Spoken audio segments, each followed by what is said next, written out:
बिस्मिल्लाहिर्रहमानिर्रहीम। अस्सलाम वालेकुम, सुबह खैर। मैं हूं माया खान और मैं हूं शाहज़ेब अहमद और आप हमें देख रहे हैं सुबह सवेरे पाकिस्तान में 92 पे बराह रास्त। आज है जनाब 21 सितंबर और यूनाइटेड नेशंस के हवाले से पता है आज का दिन किस लिए मनाया जाता है? क्यों मनाया जाता है आज का दिन मनाया जाता है, हम कोई फटा नहीं करेंगे, आज कोई झगड़ा नहीं करेंगे, आज वर्ल्ड पीस डे है। ओह अच्छा, आज वर्ल्ड पीस डे है, इसलिए से चाहते हैं में आज कोई बहस नहीं करेंगे आपस में।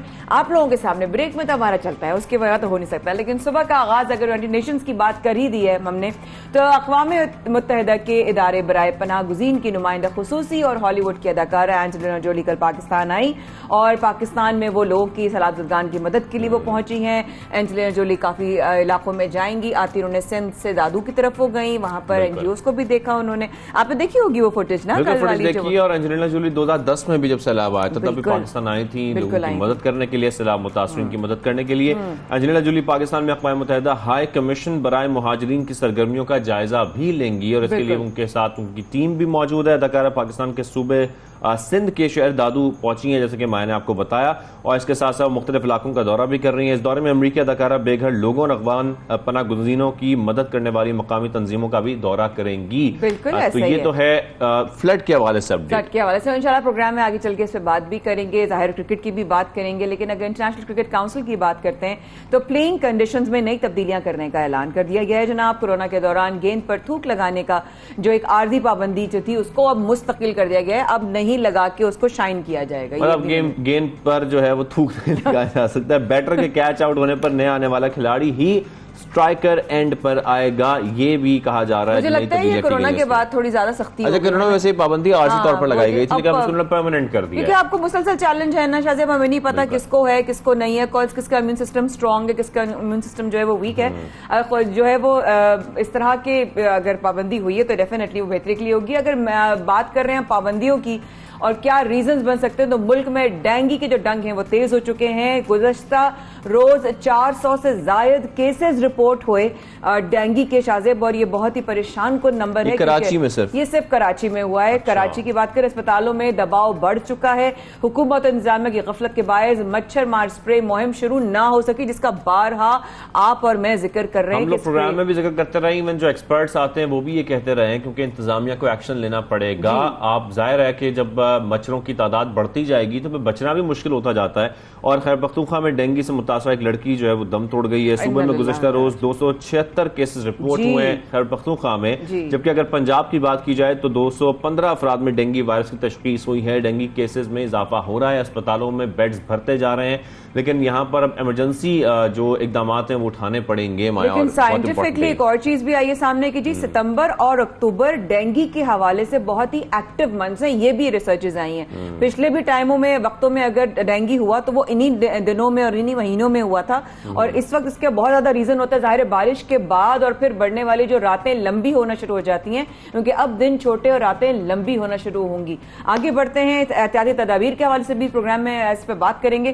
कराची के बिजली सार्फिन के लिए रिलीफ का इम्कान है कि इलेक्ट्रिक ने माहाना फ्यूल एडजस्टमेंट की मद में ₹4.21 की कमी की दरखास्त दे दी है। बिल्कुल, नेपरा अथॉरिटी 29 सितंबर को इलेक्ट्रिक की दरखास्त पर समाअत भी करेगी, जबकि मंजूरी से शहरियों को 7 अरब 21 करोड़ रुपए का रिलीफ मिलेगा। फाइनली कोई अच्छी खबर आ गई है कमी की, क्योंकि हम मुसलसल बिजली की कीमतों में, बिजली की यूनिट्स में इजाफा देख रहे थे, लेकिन अगर फ्यूल एडजस्टमेंट की मद में की जाए लेकिन कमी कर दी जाए, ये बड़ा इंपॉर्टेंट है। बिल्कुल ऐसी है और इस वक्त तो वाकई में बहुत जरूरत है, क्योंकि इस दफा के बिल तो अब तो बर्दाश्त से बाहर हो चुके हैं। प्रोग्राम में अब बात करते हैं हमारे पहले मौजू की। महंगाई ने गुजारा मुश्किल कर दिया, हर इंसान की पहुंच से बाहर उसकी बेसिक सहूलियात ने उसको एक दिमागी मरीज बना दिया है, नफ्सियाती बना दिया है, हर तरह का दबाव है। हमने कल भी डिस्कशन किया कि क्या माशरे की, उसकी वक्त की, उसकी जॉब की, उसके घर से बाहर निकलने के टेंशन वो किस तरह घर में आकर जो है वो निकालता है। डबल रोटी हो गई, किस तरीके से उनकी कीमतें जो है वो ना आप खुद अपने लिए अकेले के लिए अफोर्ड कर सकते, तो फैमिली तो बहुत ये चंद चीजें क्या माया, कोई भी चीज खरीदने आप मार्केट जाएं तो कीमतों में बेहद इजाफा आपको नजर आता है।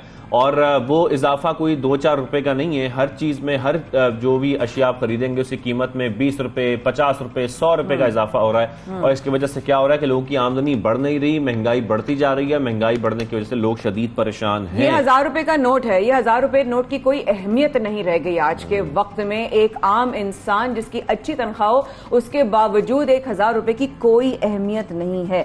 हमारी नुमाइंदा 92 न्यूज शाइस्ता शेख ने इस हवाले से एक रिपोर्ट तैयार किया है। उनसे पहले जान लेते हैं, अपडेट हासिल कर लेते हैं, फिर मजीद पर बात भी करेंगे। जैसा कि नाजरीन आपको पता है कि महंगाई ने सफ़ेद पोश अफराद की कमर तोड़ के रख दी है। यकीनन आप भी मुतासरीन में ही शामिल होंगे। दीगर अखराजात तो अपनी जगह, लेकिन यहाँ तो सिर्फ खाना पीना ही शहरियों का पूरा नहीं हो रहा।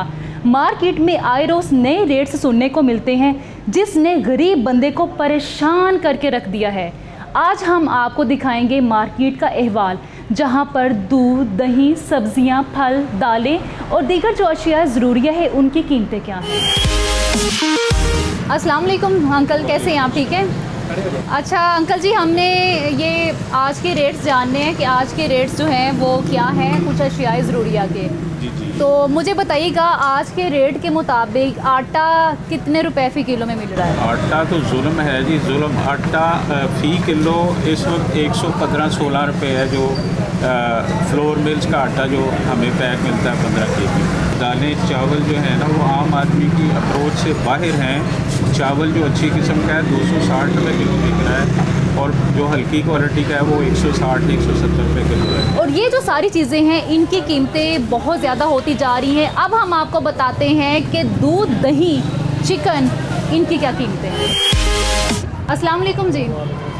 अच्छा आप मुझे बताइएगा कि चिकन की आजकल रेट क्या चल रहे हैं, अंडों के भी क्या रेट हैं? अंडे तकरीबन 250 के करीब दर्जन है, और चिकन आजकल तकरीबन 370 रुपये के जी चल रहा है।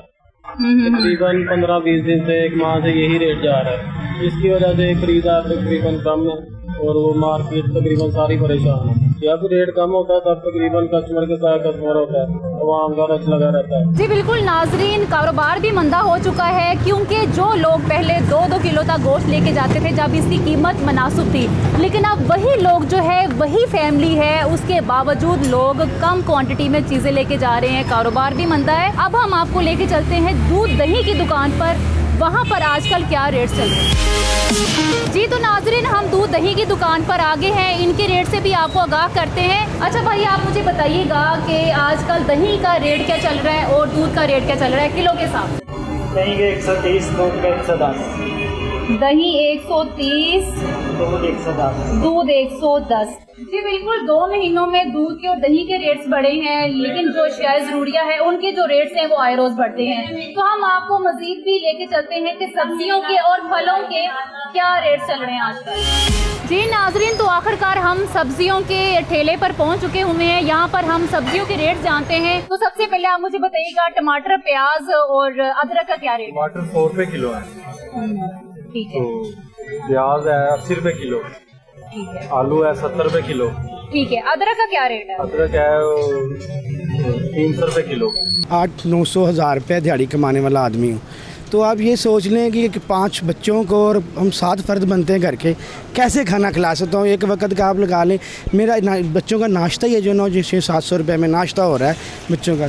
तो मैं यकीन करो अभी बच्चे की मेडिसिन, अगर मेरा तेल ख़त्म हो गया तो मेरे पास यकीन करे खुद के पैसे नहीं है। 6 अफराद पे हमारी फैमिली मुश्तमिल है।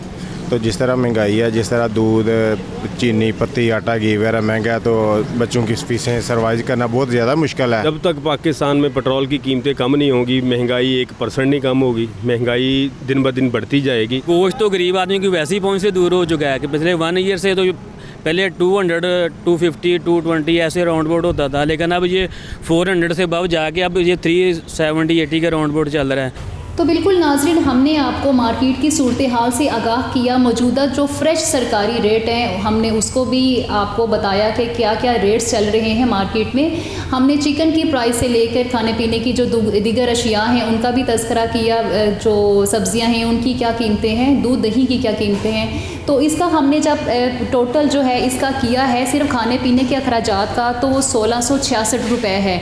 इसमें अगर हम पेट्रोल के भी अखराजात ऐड करें तो एक बंदा जो है कम से कम जितना वो सफ़र तय कर रहा है, और मौजूदा जो पेट्रोल की कीमत है तो वो कम से कम 500 रुपये का रोज़ाना का पेट्रोल मोटरसाइकिल पे खर्च करता है। बिजली की कीमत भी इतनी है रोज़ाना की बुनियाद पर, तो इसका टोटल एस्टिमेट रोज़ाना की बुनियाद पर 2600 कुछ पैसे ऊपर बनता है, कुछ रुपए।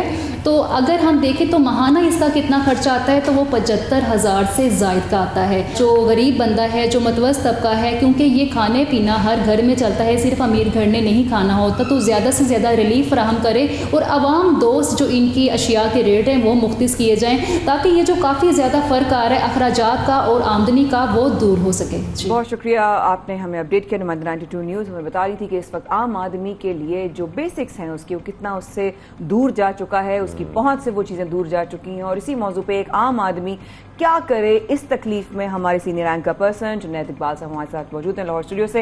अस्सलाम वालेकुम जुनैद भाई, शाहजेब और मेरी तरफ से बहुत शुक्रिया। एक तो आप सुबह वालेकुम अस्सलाम जी, फिर भी आपने वक्त निकाला, जज़ाकल्लाह, बहुत शुक्रिया।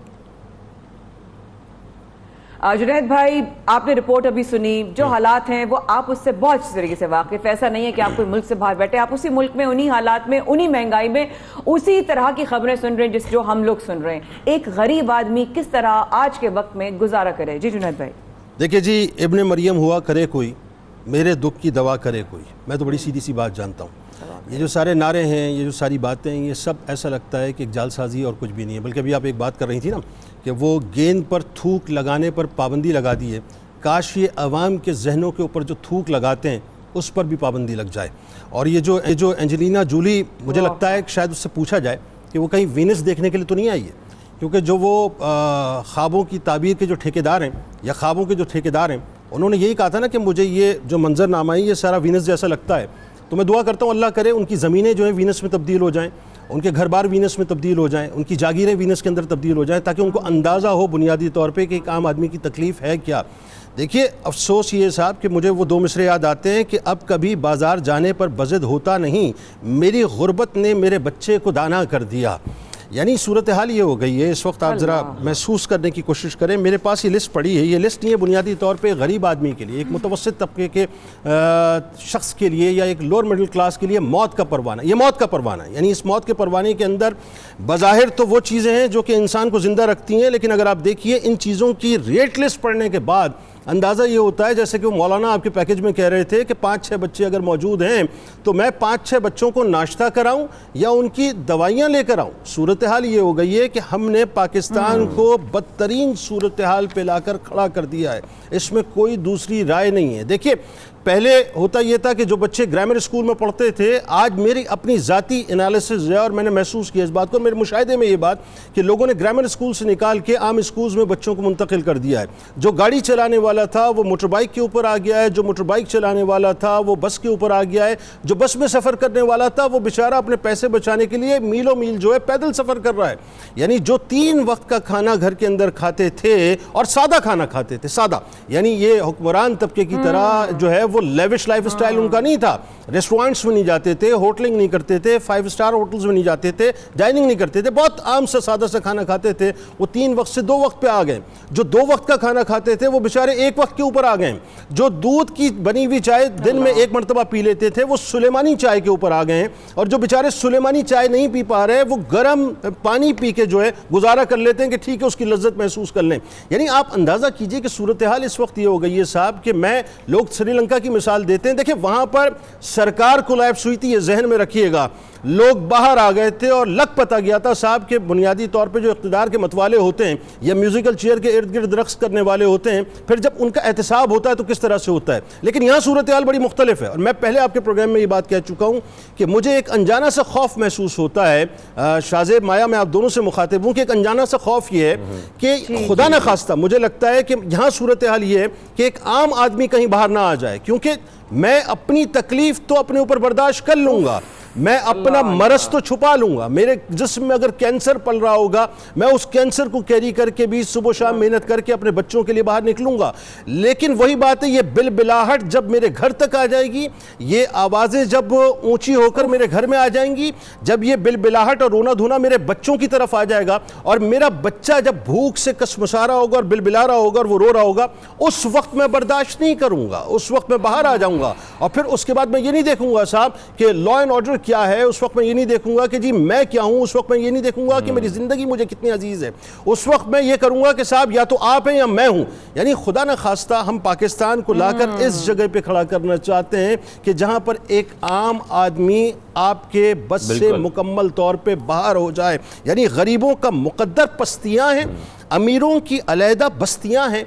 अब तक अपने पाकिस्तान है दो, कहीं गुर्बत कहीं खरमस्तियां हैं।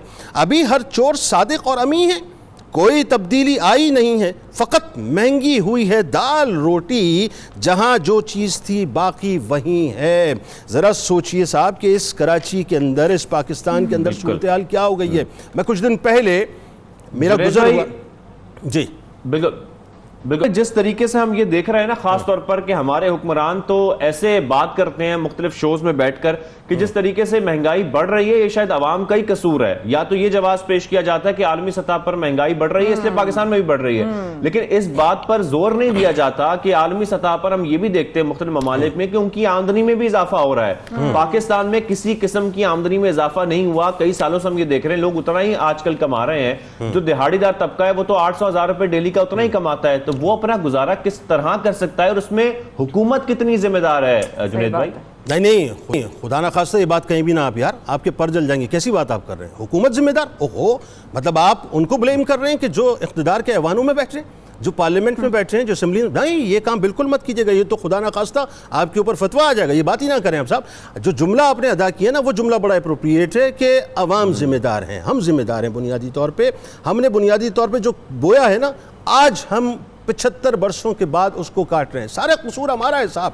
हमने पाकिस्तान को भंबोड़ा है, हमने पाकिस्तान के अंदर करप्शन किया है, हमने पाकिस्तान के अंदर चोरियां की हैं, हमने पाकिस्तान के अंदर डकैतियां की हैं, हमने पाकिस्तान के अंदर पाकिस्तान की इमलाक को नुकसान पहुंचाया है, हमने पाकिस्तान को बाहर जा जाकर फ़रोख्त किया है, हमने पाकिस्तान के मफादात का सौदा किया है, हमने पाकिस्तान के जो कोर इशूज़ थे उनके ऊपर अपने आप को चमकाया है, अपनी कुर्सियों को मजबूत किया है। हमने पाकिस्तान के मफादात का सौदा करके अपने मफादात को, यानी अपने मफादात के लिए पाकिस्तान के मफादात का सौदा करके अपने आप को मुस्तहकम किया है, पाकिस्तान को कमजोर किया है। बुनियादी तौर पे साहब कसूर तो हमारा है। हमने पाकिस्तान को हजारों अरब रुपए का मकरूज अवाम ने किया है, हुकूमत ने तो कुछ नहीं किया, हुक्मरानों ने कुछ नहीं किया। जिन लोगों ने 75 वर्षों में पाकिस्तान के ऊपर हुकूमत की है वो तो इंतहाई दूध के धुले हुए, पारसा, शुद्ध किस्म के अच्छे लोग हैं, उनको कुछ मत कहें। ये सारा कसूर हमारा है बुनियादी तौर पे। जो हमने बोया है आज हम काट रहे हैं। यानी आप देखिए कि कराची जैसा मेगा सिटी, आप सोचिए कि जो 3000 अरब रुपए, 3000 अरब रुपयों से ऊपर कमा के देता है, इस कराची का नोहा मैं किसको सुनाऊं साहब? यानी कराची पुलिस चीफ, मैं उनकी बड़ी इज्जत करता हूं और बड़े सुलझे हुए आदमी हैं, लेकिन अपनी प्रेस कॉन्फ्रेंस में जावेद ओडो साहब जब बात कर रहे थे तो ऐसा महसूस हो रहा था कि शायद हम जो है इस वक्त उनके साथ ज्यादती कर रहे हैं, या हम जो है कोई ऐसी बात कर रहे हैं जो फैक्ट्स एंड फिगर से हटके। यानी क्या ये कराची नहीं है जिसके अंदर 12 गाड़ियां एक महीने के अंदर, ये मैं मौजूदा रिपोर्ट आपको बता रहा हूं और ये ऑफिशियल रिपोर्ट है, यानी 12 गाड़ियां एक महीने के अंदर जो छिन जाती हैं। क्या ये कराची नहीं है जिसके अंदर 450 मोटरसाइकिल्स स्नैच हो जाती हैं? एक मोटरसाइकिल किसी गरीब आदमी का, आपको पता है क्या होती है? उसका पूरा रोजगार होता है, उसकी पूरी रोजी होती है। यानी आपने 450 घराने आपके बर्बाद होकर रह गए। अच्छा, इसी कराची के अंदर सूरत हाल ये है कि 4869 बाइक्स चोरी हो गई। यानी 4869 घर जो है रोजगार से चले गए, बर्बाद हो गए। ये कराची आप शिकवा आप ना करें इंतजामिया से शिकवा, आपकी जुबान जो है वो बंद कर दी जाएगी। आप ना करें शिकवा उन लोगों से जो कुर्सियों पर बैठे हैं, आपकी जुबान बंद कर दी जाएगी। आपको बोलने पर भी पाबंदी है, आपको सोचने पर भी पाबंदी है, आपके पैरों में जो गुलामी की जंजीरें भी हैं, आपके गले में गुलामी दर गुलामी का तौक भी है। इसी कराची में 2677 मोबाइल्स स्नैच हो जाते हैं एक महीने के अंदर। अब आप मुझे एक बात बताइए, एक और रिपोर्ट मेरे सामने मौजूद है जो इस पूरे साल की सितंबर की है, जिसके अंदर 56,000 के करीब इंसिडेंट्स होते हैं। यानी जो स्ट्रीट क्राइम्स हैं वो 56,000 के करीब होते हैं। ये पाकिस्तान की बात कर रहा हूं मैं, ये कराची की बात कर रहा हूं, ये योगंडा की बात मैं नहीं कर रहा। लेकिन वही बात है, कसूर किसका है? कसूर हमारा है। जुनैद भाई, ये सिर्फ एक शहर की बात है, यानी कि हम अभी कराची का जिक्र, अभी हम दीगर शहरों का जिक्र नहीं कर रहे। दीगर शहरों पर जाएं तो पता नहीं ये फिगर्स और फैक्ट्स कहां निकल जाएंगे। भाई थैंक यू। बिल्कुल ये रिपोर्टेड केसेस हैं। Thank you very much. Senior anchor person Junaid Iqbal साहब हमारे साथ मौजूद है। सर, आपने वक्त निकाला, बहुत शुक्रिया आपका। और खासतौर पर जो हालात हम देख रहे हैं, जिस तरीके से आपने ये पूरी सूरत-ए-हाल बयान की है, यकीनी तौर पर ये इंतहाई अफसोसनाक भी है और अफसोसनाक के साथ साथ ये गौर करने लायक भी है कि इस वक्त हुकूमतों को ये सोचना पड़ेगा किस तरीके से अभी तो और सुनना था, लेकिन वक्त की बड़ी कमी है। वाकई में अफसोस हो रहा है कि पूरी तरीके से बात नहीं हो सकी आपसे, लेकिन वाकई में इतनी हर चीज आपने जो की वो स्पॉट ऑन। बहुत शुक्रिया, थैंक यू सो मच। अब जरा चलते हैं फतेहजाद, कल इस तरह हमारे कल पहला मैच हुआ पाकिस्तान और इंग्लैंड के बीच में, और पाकिस्तान के जो खिलाड़ी थे वो अपनी परफॉर्मेंस उस तरह से नहीं दे सके जो उनसे एक्सपेक्टेड था। इंग्लैंड ने 6 विकेटों से पाकिस्तान को हरा दिया। पाकिस्तान टीम 85 रन का उम्दा जो बैटिंग ओपनिंग स्टैंड था, उसके बावजूद 159 रन का हदफ जो है वो उन्होंने दिया था। लेकिन वो मोहम्मद रिजवान ने भी हमें देखा कि बाबर आजम ने अच्छी पार्टनरशिप बनाई और अच्छा मैच खेला, लेकिन उसके बावजूद आखिरी ओवर में इंग्लैंड ने ये हदफ पूरा कर लिया। सीरीज का दूसरा मैच 22 सितंबर को कराची में खेला जाएगा। क्रिकेट पर मजीद बात करने के लिए senior cricket writer Suhaib Alvi साहब हमारे साथ मौजूद हैं, उनसे करेंगे। सुहेब अलवी साहब, अस्सलाम वालेकुम, गुड मॉर्निंग, कैसे हैं आप? अल्लाह का शुक्र है। एशिया कप में सुपर 4 का आखिरी मैच से जो शिकस्त ने पाकिस्तान को घेरा था, उससे जान नहीं छूट रही हमारी। और जिस तरीके से हमने कल का मैच भी देखा, इंग्लिश टीम के लिए नई कंडीशंस थी, फिर भी वो जीत गई और हम लोग उस तरह का टारगेट नहीं दे सके। सुहेब साहब, क्या वजूहात थी इसकी? पहली बात तो ये है कि ये इंग्लैंड की सेकंड 11 थी। स्टोक्स, बेयरस्टो, लिविंगस्टन आई नहीं है, बटलर खेल नहीं रहे हैं, वोक्स भी नहीं खेल रहे जो कि टीम के साथ हैं, लाहौर की साइड पे खेलेंगे। इतनी इनएक्सपीरियंस बॉलिंग लाइनअप के खिलाफ हम आराम से 180-190 की तरफ जा रहे थे। टू बी फेयर, इतना क्रिटिसिज्म हुआ है रिजवान और बाबर को, लेकिन कल उन्होंने कम से कम अपना रोल प्ले कर दिया। 10 ओवर में कोई 82 रन 83 रन, हमने तो असल में मार खाई है आखिरी 10 ओवर में, या हम सिर्फ 71 बना सके। तो मेरे ख्याल में बेसिकली 1-2 गलतियां हुई। वही हमारा मिडिल ऑर्डर अभी भी प्रॉब्लमैटिक है, लेकिन मिडिल ऑर्डर में मैं फिर कहूंगा हम अपनी प्रॉब्लम खुद क्रिएट कर रहे हैं। अगर ठीक है, शान मसूद ने आते ही 7 गेंदों में 7 रन बनाए, चौका मारा, जरा सा ओवर स्मार्ट हो गए, रिवर्स स्वीप के लिए चले गए जिसकी जरूरत नहीं थी, पहली गेंद थी आदिल रशीद। लेकिन अगर आप नवाज को खुशदिल शाह के ऊपर भेजेंगे जबकि आप पहले बैटिंग कर रहे हैं, या तो चेस कर रहे होते, कुछ ऐसी अनयूजुअल सिचुएशन होती, वो भी लेफ्ट हैंडर है, नवाज भी लेफ्ट हैंडर है, खुशदिल शाह भी लेफ्ट हैंडर है। सो अगर आप लेग स्पिनर के खिलाफ लेफ्ट हैंडर को भेजना चाह रहे हैं तो खुशदिल शाह को भेजें। भाई, आपने उनको बचा बुझू के लास्ट 3 ओवर्स के लिए अगर रखा है, तो फिर हम अपना मिडिल ऑर्डर को तो खुद कत्ल कर रहे हैं ना। तो यही प्रॉब्लम्स हो रही है पाकिस्तान में कि इनकी समझ में नहीं आ रही कि जब एक अच्छा स्टार्ट मिलता है तो उसको आगे कैसे लेके चलें, जब एक जरा सा स्लो स्टार्ट मिलता है तो उसको कैसे आगे लेके चलें। It's a basically a strategic problem with Pakistan middle order right now and the think tank, कि इनकी समझ में नहीं आ रहा कि कौन सा बल्लेबाज है, उसको किस नंबर पे भेजना है।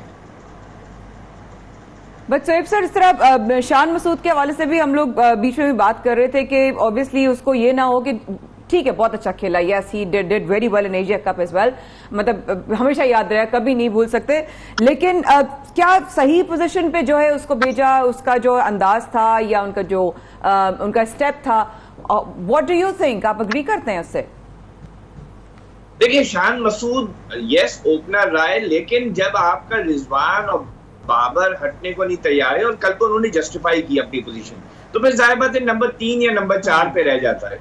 आई स्टिल फील कि Shan Masood should be sent a bit, maybe number 3 पे ट्राई कर सकते हैं। नेशनल T20 में उन्होंने नंबर 4 पे आके अपना लोहा मनवाया, अपना प्रूफ किया कि वो नंबर 4 पे भी वो अच्छे रन्स करते हैं और तेज रन्स करते हैं, तो इसलिए वो तो जस्टिफाई था, कोई ऐसा प्रॉब्लम नहीं है। क्रिकेट में स्पेशली बैटिंग में ये होता है कि जब आप टीम में लाते हैं तो जो नंबर वेकेंट होता है उस पर खेलना मजबूरी होती है आपकी। प्रॉबेबली ये देखें कि अगर इसको नंबर 3 के ऊपर नेक्स्ट टाइम भेजे रादर देन हैदर अली को, ताकि ये हो कि दोनों ओपनर्स क्योंकि राइट हैंडेड है तो फौरन एक लेफ्ट हैंडेड कॉम्बिनेशन आ जाए। कल भी यही हुआ कि आपके टॉप 3 ने कोई 12 ओवर खेल लिए तो एक जरा सा प्रेशर आ जाता है मिडिल ऑर्डर पे, लेकिन फिर उन्होंने 12 ओवर में रन्स भी तो आपको कोई 90 बना के दे दिए थे। तो आई थिंक कल बेसिकली मैं यही कहूंगा, आप या तो खुशदिल शाह को भेजें ऊपर, ये रोकना इफ्तिखार के ऊपर क्रिटिसिज्म रहा है, कल उसने भी तेज खेला, to be fair to him he did his job, but the thing is कि हम बहुत किसी बल्लेबाज को ड्रेसिंग रूम में ये नहीं पता होता है, जहां तक मुझे लगता है, कि अगली बारी में कौन जाएगा। 3-4 लोग पैडअप करे बैठे होते हैं। एंड मैं फिर वही कहूंगा, Nawaz is a bowling all-rounder. Yes, he started as a batsman, but he's come in the team as a bowling all-rounder. How can you send him ahead of a specialist batsman like Khushdil Shah? Shoaib साहब, इसके साथ साथ आपने बड़ी अच्छी बात की कि हम चाहे अच्छा स्टार्ट दे भी दें, उसके बावजूद हमारा जो स्कोर है वो 160-170 के राउंड ही जाता है, हम इससे ज्यादा स्कोर नहीं बना पाते, बल्कि वो भी बहुत मुश्किल से 150 के बाद भी हमारे लिए मुश्किल हो गया था। सर ये जरूर बताइएगा कि हैदर अली को भी हम देख रहे थे कि हैदर अली भी कुछ हमें हरी में नजर आ रहे थे, जल्दी में नजर आ रहे थे, इसकी क्या वजह थी? देखिए होता ये है कि आप एक बल्लेबाज को 9 महीने 9.5 महीने बेंच पे बिठाते हैं, ट्रैवल करते रहते हैं। जब उसकी बारी आती है, क्योंकि पहले आप उसको मौका देते नहीं है कि भाई वो 3-4 मैचेस खेले, आपने अपने फेवरेट्स को खिलाना होता है, आउट ऑफ फॉर्म फखर को खिलाएंगे, सब खिलाएंगे। अब जब वो आता है और एक अच्छा स्टार्ट मिला हुआ है, आप 8 रन एन ओवर पे जा रहे हैं, तो एक साइकोलॉजिकल भी होता है, और शायद टीम ने भी उससे कहा हो कि देखो तुम्हें 9 महीने बाद एक मौका मिल रहा है, ज्यादा रिस्क मत लो, we are already going at 8 run an over.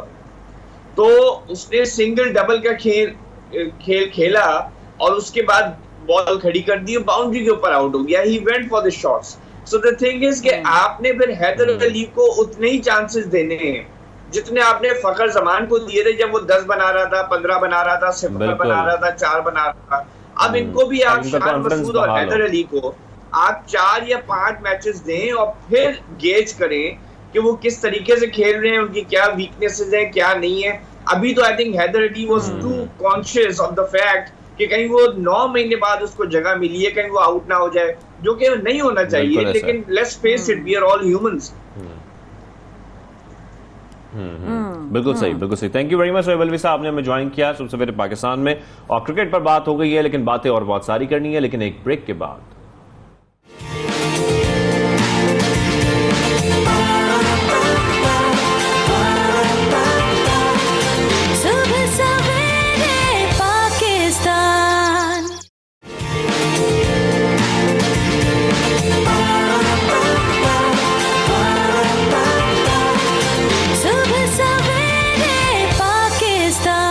Welcome back, आप देख रहे हैं सुबह सवेरे पाकिस्तान, माया खान और शाहज़ब अहमद के साथ। अब हम कुछ बिजली की बात करेंगे, और इसलिए क्योंकि दुनिया भर में ग्रीन एनर्जी पर इन्हिसार किया जा रहा है माया, और उसको फरोग दिया जा रहा है, लेकिन पाकिस्तान में ऐसा नहीं हो रहा। हम स्वीडन की, डेनमार्क के कई ममालिक की ऐसी एग्जाम्पल्स देखते हैं जहां पर टोटली सोलर पैनल्स पर रिलाय करते हैं, बिजली बनाई जा रही है, इस्तेमाल की जा रही है, लेकिन पाकिस्तान में ये पॉसिबल नहीं हो पा रहा है। अच्छा, बहुत सारी वजूहात हैं। हम अक्सर देखते हैं सड़कों पर, घरों में हमें नजर तो आते हैं, लोगों ने इंडिविजुअली अपने सोलर पैनल्स लगाए हुए हैं, इसके साथ साथ इस पर मुकम्मल पाकिस्तान का इन्हिसार करना ये भी पॉसिबल है। वैसे यहाँ पर इतनी गर्मी पड़ती है, इतनी ज्यादा धूप होती है, ये हो सकता है, लेकिन फिर भी पाकिस्तान बिजली का बहरान हम पाकिस्तान में देखते हैं, एनर्जी का बहरान हम यहाँ पर देखते हैं। यानी कि हम ये भी देखते हैं कि जिस तरीके से दरामदी तेल और गैस पे इन्हिसार किया जाता है और सोलर पे इन्हिसार नहीं किया जाता, ये एक बड़ी वजह है कि हम दरामदी गैस और दरामदी जो तेल है उसकी वजह से हमारे यहाँ जो बिजली है वो बहुत ज्यादा महंगी भी है। और एक और भी वजह है, अगर कोई सोलर की तरफ जाने की कोशिश भी करता है तो वो भी उसकी जेब से बहुत ज्यादा उसको महंगा लगता है, तो लोग ये कहते हैं कि भाई इतना महंगा सिस्टम कैसे लगाएं।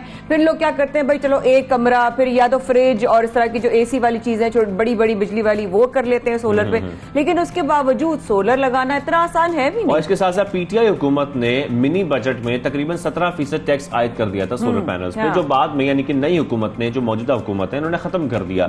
वो खत्म करने के बाद उम्मीद बंदी थी कि अब कुछ हम सोलर पैनल पर की तरफ जाएंगे, पाकिस्तान के एनर्जी क्राइसिस में कोई कमी आएगी, लेकिन रुकावटें ऐसी तवील है कि रुकावटों में कोई कमी नहीं आ रही, और एक और बड़ी रुकावट सामने आ गई है। और हम वो ये देख रहे हैं कि इन रुकावटों में एक बड़ी रुकावट ये है कि सोलर पैनल्स की इंपोर्ट के लिए एलसी ना खुलना सबसे बड़ी रुकावट बन चुका है।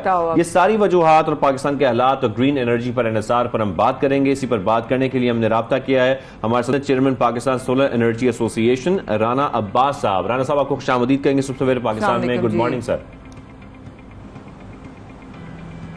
Thank you ji, good morning sir.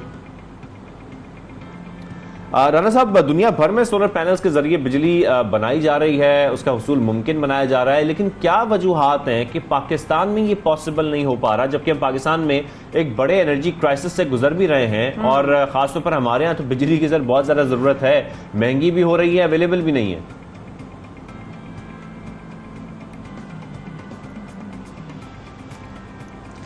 देखें जी, अस्सलाम वालेकुम।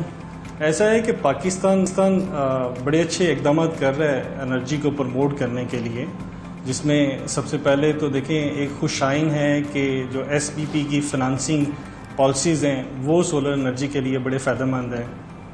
इसके अलावा नेट मीटरिंग है, उसके ज़रिए जो एंड कंज्यूमर है उसके लिए यानी कि बड़े फ़ायदेमंद प्रोग्राम जो है वो गवर्नमेंट चला रही है। आज अभी जो गवर्नमेंट है वो गवर्नमेंट जो है दूसरे यानी कि मज़ीद ज़राए से बिजली को प्रमोट करने की कोशिश कर रही है, जिसमें अभी रिसेंटली गवर्नमेंट ने कहा है जी हम कोई 10 गीगावाट के प्रोजेक्ट जो है वो पाकिस्तान में इंस्टॉल कराएंगे, जिसमें मुख्तलिफ इन्वेस्टर्स जो हैं वो पाकिस्तान में आएंगे। तो पाकिस्तान से काफ़ी यानी कि खुशामदीद यानी कि कुछ चीज़ें बेहतरी की तरफ जा रही हैं, लेकिन हम चाह रहे हैं कि इसको मज़ीद बेहतरी की तरफ लेके जाया जाए और सोलर एनर्जी को प्रमोट किया जाए और इसके ऊपर जो टैक्सेस वगैरह हैं उसको ख़त्म किया जाए। बिल्कुल ठीक है, लेकिन साथ साथ अब जिस तरह एक्चुअली हमने गवर्नमेंट के नुमाइंदे से भी रब्ता करने की कोशिश की थी आपके साथ बात करते हुए, लेकिन उन्होंने कोई खातिर खा कोई जवाब नहीं दिया। नेशनल सोलर पॉलिसी जारी करने का ऐलान भी हुआ, सोलर पैनल्स पर टैक्सेस भी खत्म हुए। अब आप बता रहे हैं इस वक्त अगर हम बात करें मौजूदा टाइम की तो सबसे बड़ी रुकावट क्या है बास साहब जी? देखिए जी, लास्ट यानी कि अगर हम स्टार्टिंग में जाते हैं, जनवरी में एक मिनी बजट आया था जो इमरान खान साहब की हुकूमत लेके आई थी, तो उन्होंने फौरी तौर के ऊपर सोलर के ऊपर टैक्स ऐड कर दिया था और इवन के वो अगर आज ऐलान हुआ है तो अगले दिन उसके ऊपर इम्प्लीमेंट हो गया था, जिसकी वजह से लोगों के माल जो पोर्ट के ऊपर पड़े हुए थे, जो आए हुए थे, इवन के जो प्रोजेक्ट उन्होंने लिए हुए थे वो काफ़ी ज़्यादा लोगों ने चैलेंजेस वगैरह को एक्सेप्ट किया और प्राइजेस वगैरह को एक्सेप्ट करते हुए उसको हम लेके चले। जैसे ही नई हुकूमत आई मई में शहबाज शरीफ साहब ने एक ऐलान किया जी हम सोलर के ऊपर जितना टैक्स वगैरह है उसको टोटली तौर पे ख़त्म कर देते हैं, लेकिन वो ऐलान के बाद ख़त्म करते करते वो जून एंड पे चले गए। 30 जून को उन्होंने कहा जी ठीक है अब जो सोलर पैनल्स सिर्फ हैं उसके ऊपर टैक्स ख़त्म कर दिया गया है, लेकिन हमारी पहले भी इनसे रिक्वेस्ट ये थी कि अगर अब टैक्स ख़त्म कर रहे हैं तो सोलर पैनल्स, इन्वर्टर्स और बैटरीज जो चीज़ें इसके लिए इस्तेमाल हो रही हैं सब के ऊपर टैक्स खत्म होना चाहिए। लेकिन इन्होंने क्या किया, सिर्फ और सिर्फ सोलर पैनल्स के ऊपर टैक्स खत्म कर दिया जो 30 जून को इम्प्लीमेंट हुआ और जैसे ही 5 जुलाई का वक्त आया तो 5 जुलाई से एक नया सर्कुलर जारी हुआ जिसकी वजह से टोटल जो सोलर पैनल्स की, इन्वर्टर्स की एलसीज थी वो स्टॉप कर दी गई।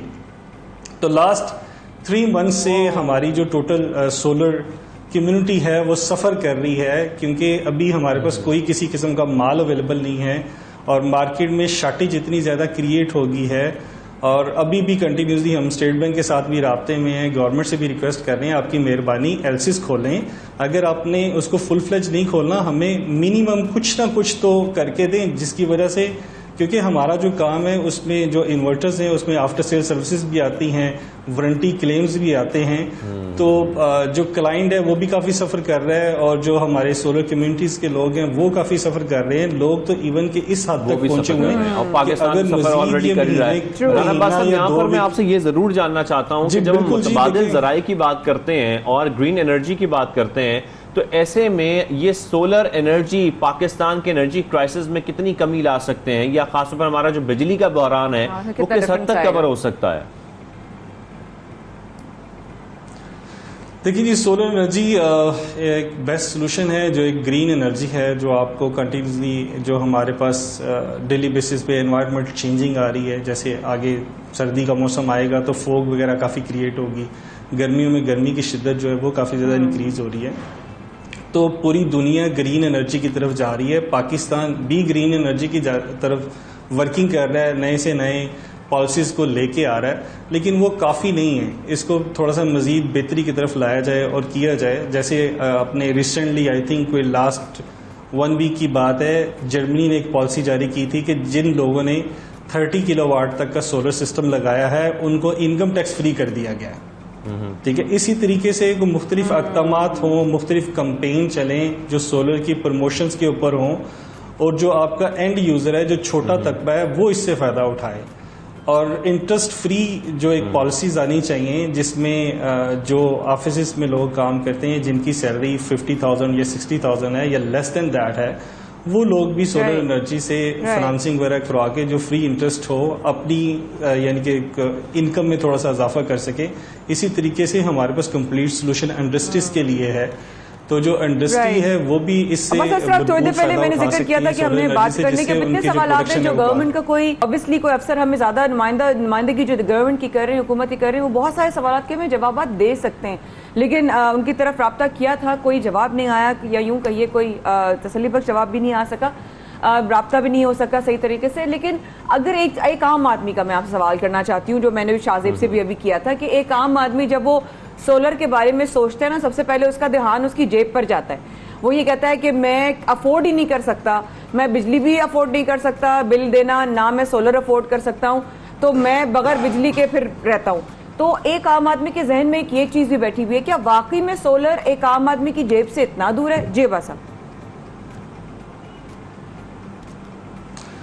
देखिए जी, सोलर जैसे जैसे डॉलर एक्सपेंसिव हो रहा है, आपको पता है कि टोटल जो प्रोडक्ट है वो इंपोर्ट होके पाकिस्तान में आती है, जिसकी वजह से डेफिनेटली कॉस्ट के ऊपर काफ़ी इफेक्ट पड़ रहा है। लेकिन फिर भी अगर आप ओवरऑल कैलकुलेशंस को फॉलो अप करते हैं, अगर एक नॉर्मल आदमी अपने घर में सोलर सिस्टम लगवाता है तो उसका पे back with in 3 to 4 years है। आफ्टर 4 ईयर्स देखें, इसकी एक लाइफ 25 ईयर्स के साथ है, तो वो कंटिन्यूसली एक अच्छा लीव मिल सकता है। एक 10 किलोवाट का सिस्टम आम आदमी को 30 से 35 हज़ार रुपये की बचत देता है। अगर वो इसके ऊपर 12 से 13 लाख रुपए की इन्वेस्टमेंट करता है तो अप्रॉक्सीमेटली हम कह सकते हैं कि जी 3 से 4 साल में जब उसका पे बैक वापस आ जाता है जितनी उसने इन्वेस्टमेंट की हुई है, तो 30 से 35 हज़ार उसकी जो सैलरी है प्लस दूसरी चीजें उसमें एड अप होके एक हेल्प आउट चीजें जो है ना, क्या भी कहना चाह रहे हैं, आदमी अगर अफोर्ड करने की कोशिश करता है बस अब तो वो 3 से 4 साल में उसका रिटर्न आ जाता है। लेकिन देन अगेन वही वाली बात है, जिस इंसान को अपने 4 दिन का नहीं पता, 4 घंटों का नहीं पता, वो कैसे 4 साल अपने आगे फोर्थ कमिंग ईयर्स देखेगा। But then again unfortunate situation है, इंशाल्लाह अल्लाह ने चाहा तो मुल्क इस चीज से जरूर निकलेगा, लेकिन मुल्क अभी भी लपेट में है, और जिस लपेट में अब आ चुका है वो है मलेरिया और दीगर वबाई अमराज। बिल्कुल, जाफराबाद समेत नसीराबाद डिवीजन में सैलाब के बाद हम डेंगू केसेस में बेहद इजाफा देख रहे हैं, वबाई अमराज खासतौर पर सर उठा रहे हैं। एक हफ्ते के दौरान जाफराबाद में मलेरिया से इंतकाल करने वालों की जो बच्चे और खवातीन की तादाद है वो तकरीबन 25 से बढ़ गई है, जबकि हजारों सैलाब मुतासरीन ऐसे हैं जो मलेरिया, गैस्ट्रो, टाइफाइड और जल्दी अमराज में मुब्तला हैं। सरकारी और जो निजी अस्पताल हैं वहां पर भी हम मरीजों का बहुत ज्यादा रश देख रहे हैं। पहले इस पर हम बात कर लेते हैं, 92 न्यूज के नुमाइंदे हैं निजाम जतोई, उनसे उसके बाद इस पर तफसीलन बात भी करेंगे। निजाम, बताइएगा क्या अपडेट है जाफराबाद के हवाले से? हाँ जी बिल्कुल, जाफराबाद समेत नसीराबाद डिवीज़न में हालिया सैलाब की तबाहकारियाँ अभी थम न सकी हैं कि वहाँ पे मलेरिया समेत दीगर वबाई अमराज ने सर उठा लिया है। इस वक्त जाफराबाद समेत नसीराबाद डिवीज़न में हज़ारों अफराद हैं जो मलेरिया समेत दीगर वबाई अमराज में मुब्तला होकर हुकूमती तिबी इमदाद के मुंतज़र है, लेकिन हुकूमत और महकमा सेहत की जानिब से मरीज़ों को इलाज मुआलजे की कोई खातिर ख्वाह सहूलत मुयसर नहीं की गई है। मैं इस वक्त मौजूद हूँ जाफराबाद के डिस्ट्रिक्ट हेडक्वार्टर शहर डेराला यार के DHQ अस्पताल में। आप मेरे अकब में देख सकते हैं कि यहाँ पे आपको पेशेंट वगैरह नज़र आ रहे हैं जो यहाँ पे इस हॉस्पिटल के सहन में फ़र्श पर बैठे हुए हैं, जिनमें ख़वातीन हैं, बच्चे हैं। आप देख सकते हैं कि इनकी हालत ज़ार, ये सारे मलेरिया में, गैस्ट्रो में और दीगर अमराज में मुब्तला हैं, लेकिन उन्हें महकमा सेहत की जानिब से डिस्ट्रिक्ट हेडक्वार्टर अस्पताल में किसी किस्म की कोई तिब्बी सहूलत मुयसर नहीं है, जिसके बायस ये लोग शदीद परेशानी से दो चार हैं। मरीज़ सरकारी अस्पतालों से मायूस होकर प्राइवेट और दीगर अस्पतालों का रुख कर रहे हैं। डेरा लायार से जो मरीज़ या उनको इलाज की सहूलत मुयसर नहीं है, वो यहाँ से निकल कर जो है दीगर मुख्तलिफ अस्पतालों में जा रहे हैं। उन्हें वहाँ पर भी महंगे दामों में इलाज की सहूलत मुयसर की जा रही है, लेकिन जो सैलाब के मारे हुए मुतासरीन हैं उनके पास इलाज मुआलजे के लिए कुछ भी नहीं है। अगर मैं आपको हॉस्पिटल की सूरत हाल दिखाऊं तो ये देखें, हॉस्पिटल में गंदगी है, जिसके बाद हॉस्पिटल में पूरे में ताफुन फैल चुका है।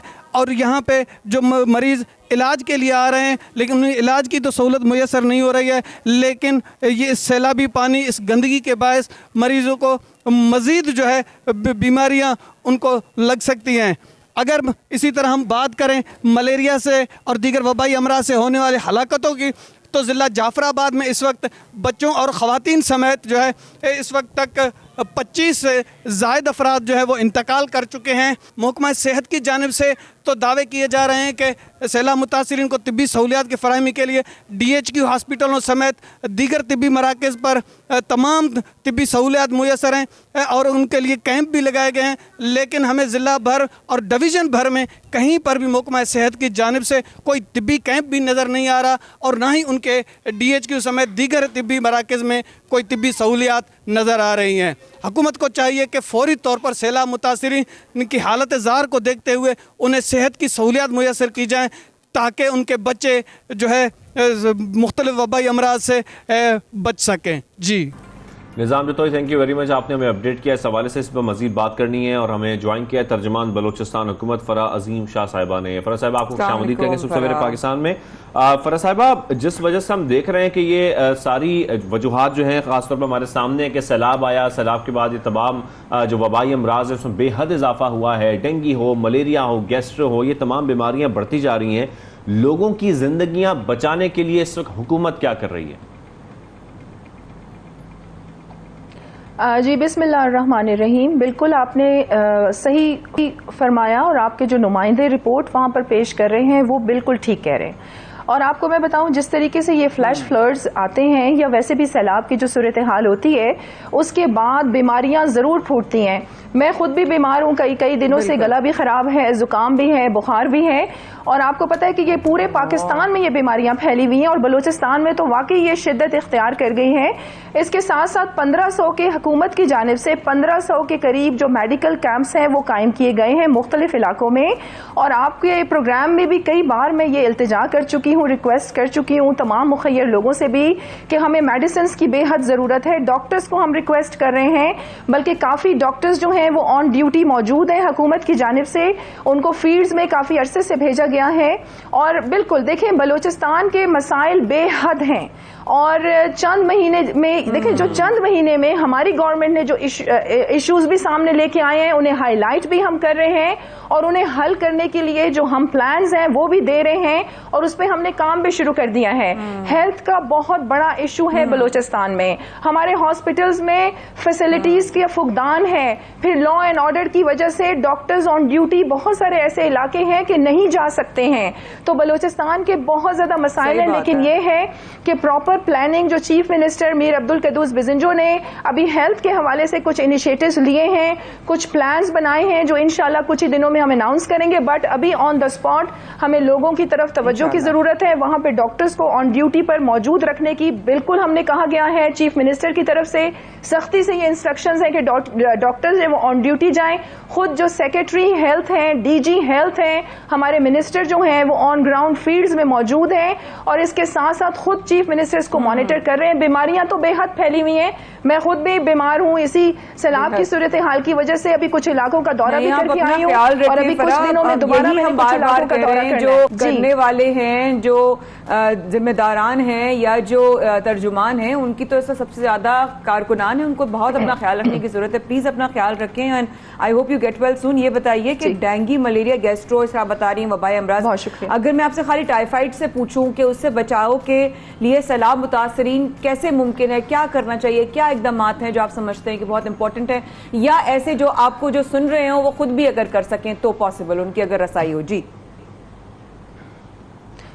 जी बिल्कुल, देखिए माया, आपको ये भी मैं यहाँ पर मैं अपने सुनने वालों को ये बताती हूँ कि हम तो बहैसियत मुसलमान ये कहते हैं कि सफाई निस्फ ईमान है। और सफाई आप देखें कि पाकिस्तान का क्या हाल है और बलूचिस्तान का तो बदतर हाल है।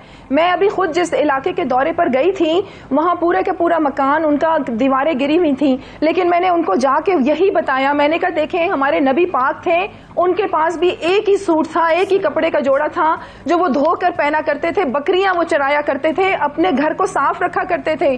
खुदा का वास्ता है कि हमारे इस्लाम में सफाई निस्फ ईमान है, कम से कम आप लोग सफाई तो रखें। तो ये अवेयरनेस कैंपेन भी हुकूमत की तरफ से जारी है कि उनको ये बताया जाए कि क्या SOPs आप लोगों ने इख्तियार करनी है, और इसके साथ साथ साफ पीने के पानी के मसाइल हैं। आपको पता है कि हम क्लीन वाटर बॉटल्स जो हैं वो ड्रिंकिंग वाटर के वो भी वहां पर प्रोवाइड कर रहे हैं, लेकिन रिसोर्सेज की बेहद कमी है। हमें मदद दरकार है, हमें सपोर्ट दरकार है, और हम बार बार ये कह रहे हैं तमाम मुखय्यर लोगों को, प्रोमिनेंट NGOs वहां पर काम कर रही हैं, उनको ये कह रहे हैं, UN एजेंसीज के साथ हमारी मुलाकातें हो रही हैं, तो हमें बेहद मदद की जरूरत है।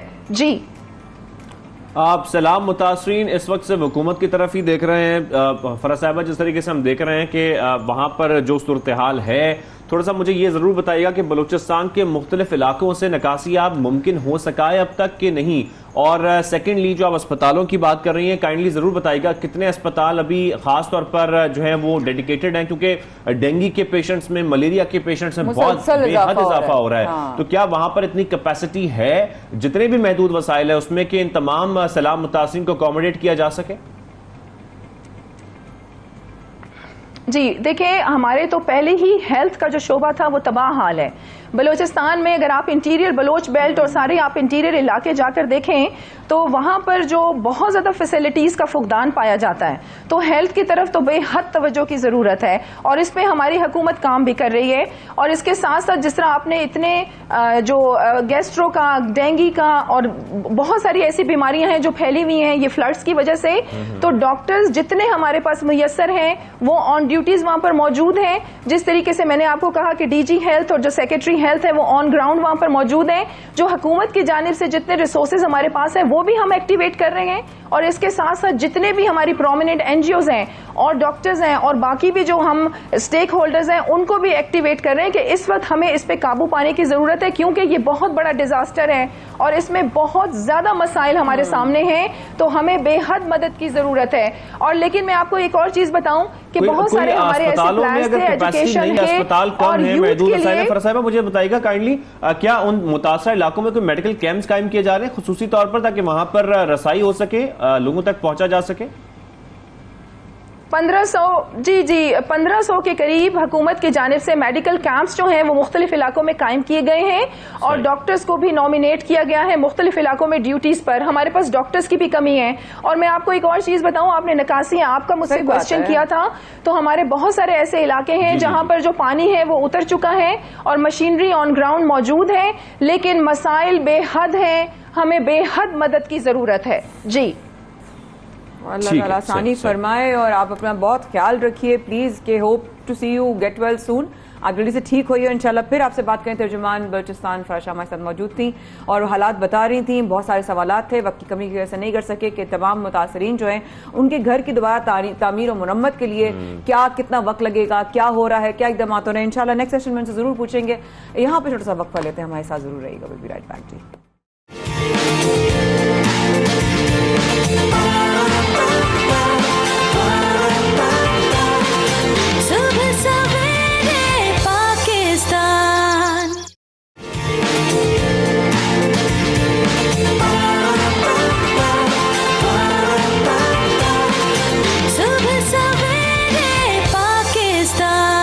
फिर हमारे साथ रहने का बहुत शुक्रिया। शाज़िब और माया कर रहे थे आपका इंतजार। और अगर इस मौजू की, जिस तरह हम डेंगू की बात कर रहे हैं, हम मलेरिया की बात कर रहे हैं, हम पाकिस्तान में सैलाब मुतासरीन और सैलाबी सिचुएशन की बात कर रहे हैं, हम पाकिस्तान में अगर क्रिकेट की बात कर रहे हैं और पाकिस्तान में अगर सियासत की बात कर रहे हैं, लेकिन हम एक बात जो कर रहे हैं वो पूरे पाकिस्तान में हो रहा है, लेकिन कराची में उसका एक नंबर अचानक से बढ़ता हुआ नजर आया है। कराची स्ट्रीट क्राइम्स की तादाद में अचानक से इतना इजाफा होना, शहरियों की अपनी जान से हाथ धो बैठना, लोगों का खौफ में मुब्तला रहना, अपने घरों के बाहर, अपने मोहल्लों में। बार बार लगता है कि वैसे ना रिपीट में एक बात कर रही हूँ, लेकिन वाकई में आजकल हालात सेफ नहीं है। और ऐसा लगता है फिर हमें कि बहुत सारे इलाके, पहले तो होता था ना कि कुछ मुख्तस इलाके हैं, मुख्तलिफ इलाके हैं जहाँ पर हो रहा है, अब ये हो रहा है कि हर इलाके में हम देख रहे हैं स्ट्रीट क्राइम की जो वारदातें हैं इसमें बेहद इजाफा हो रहा है।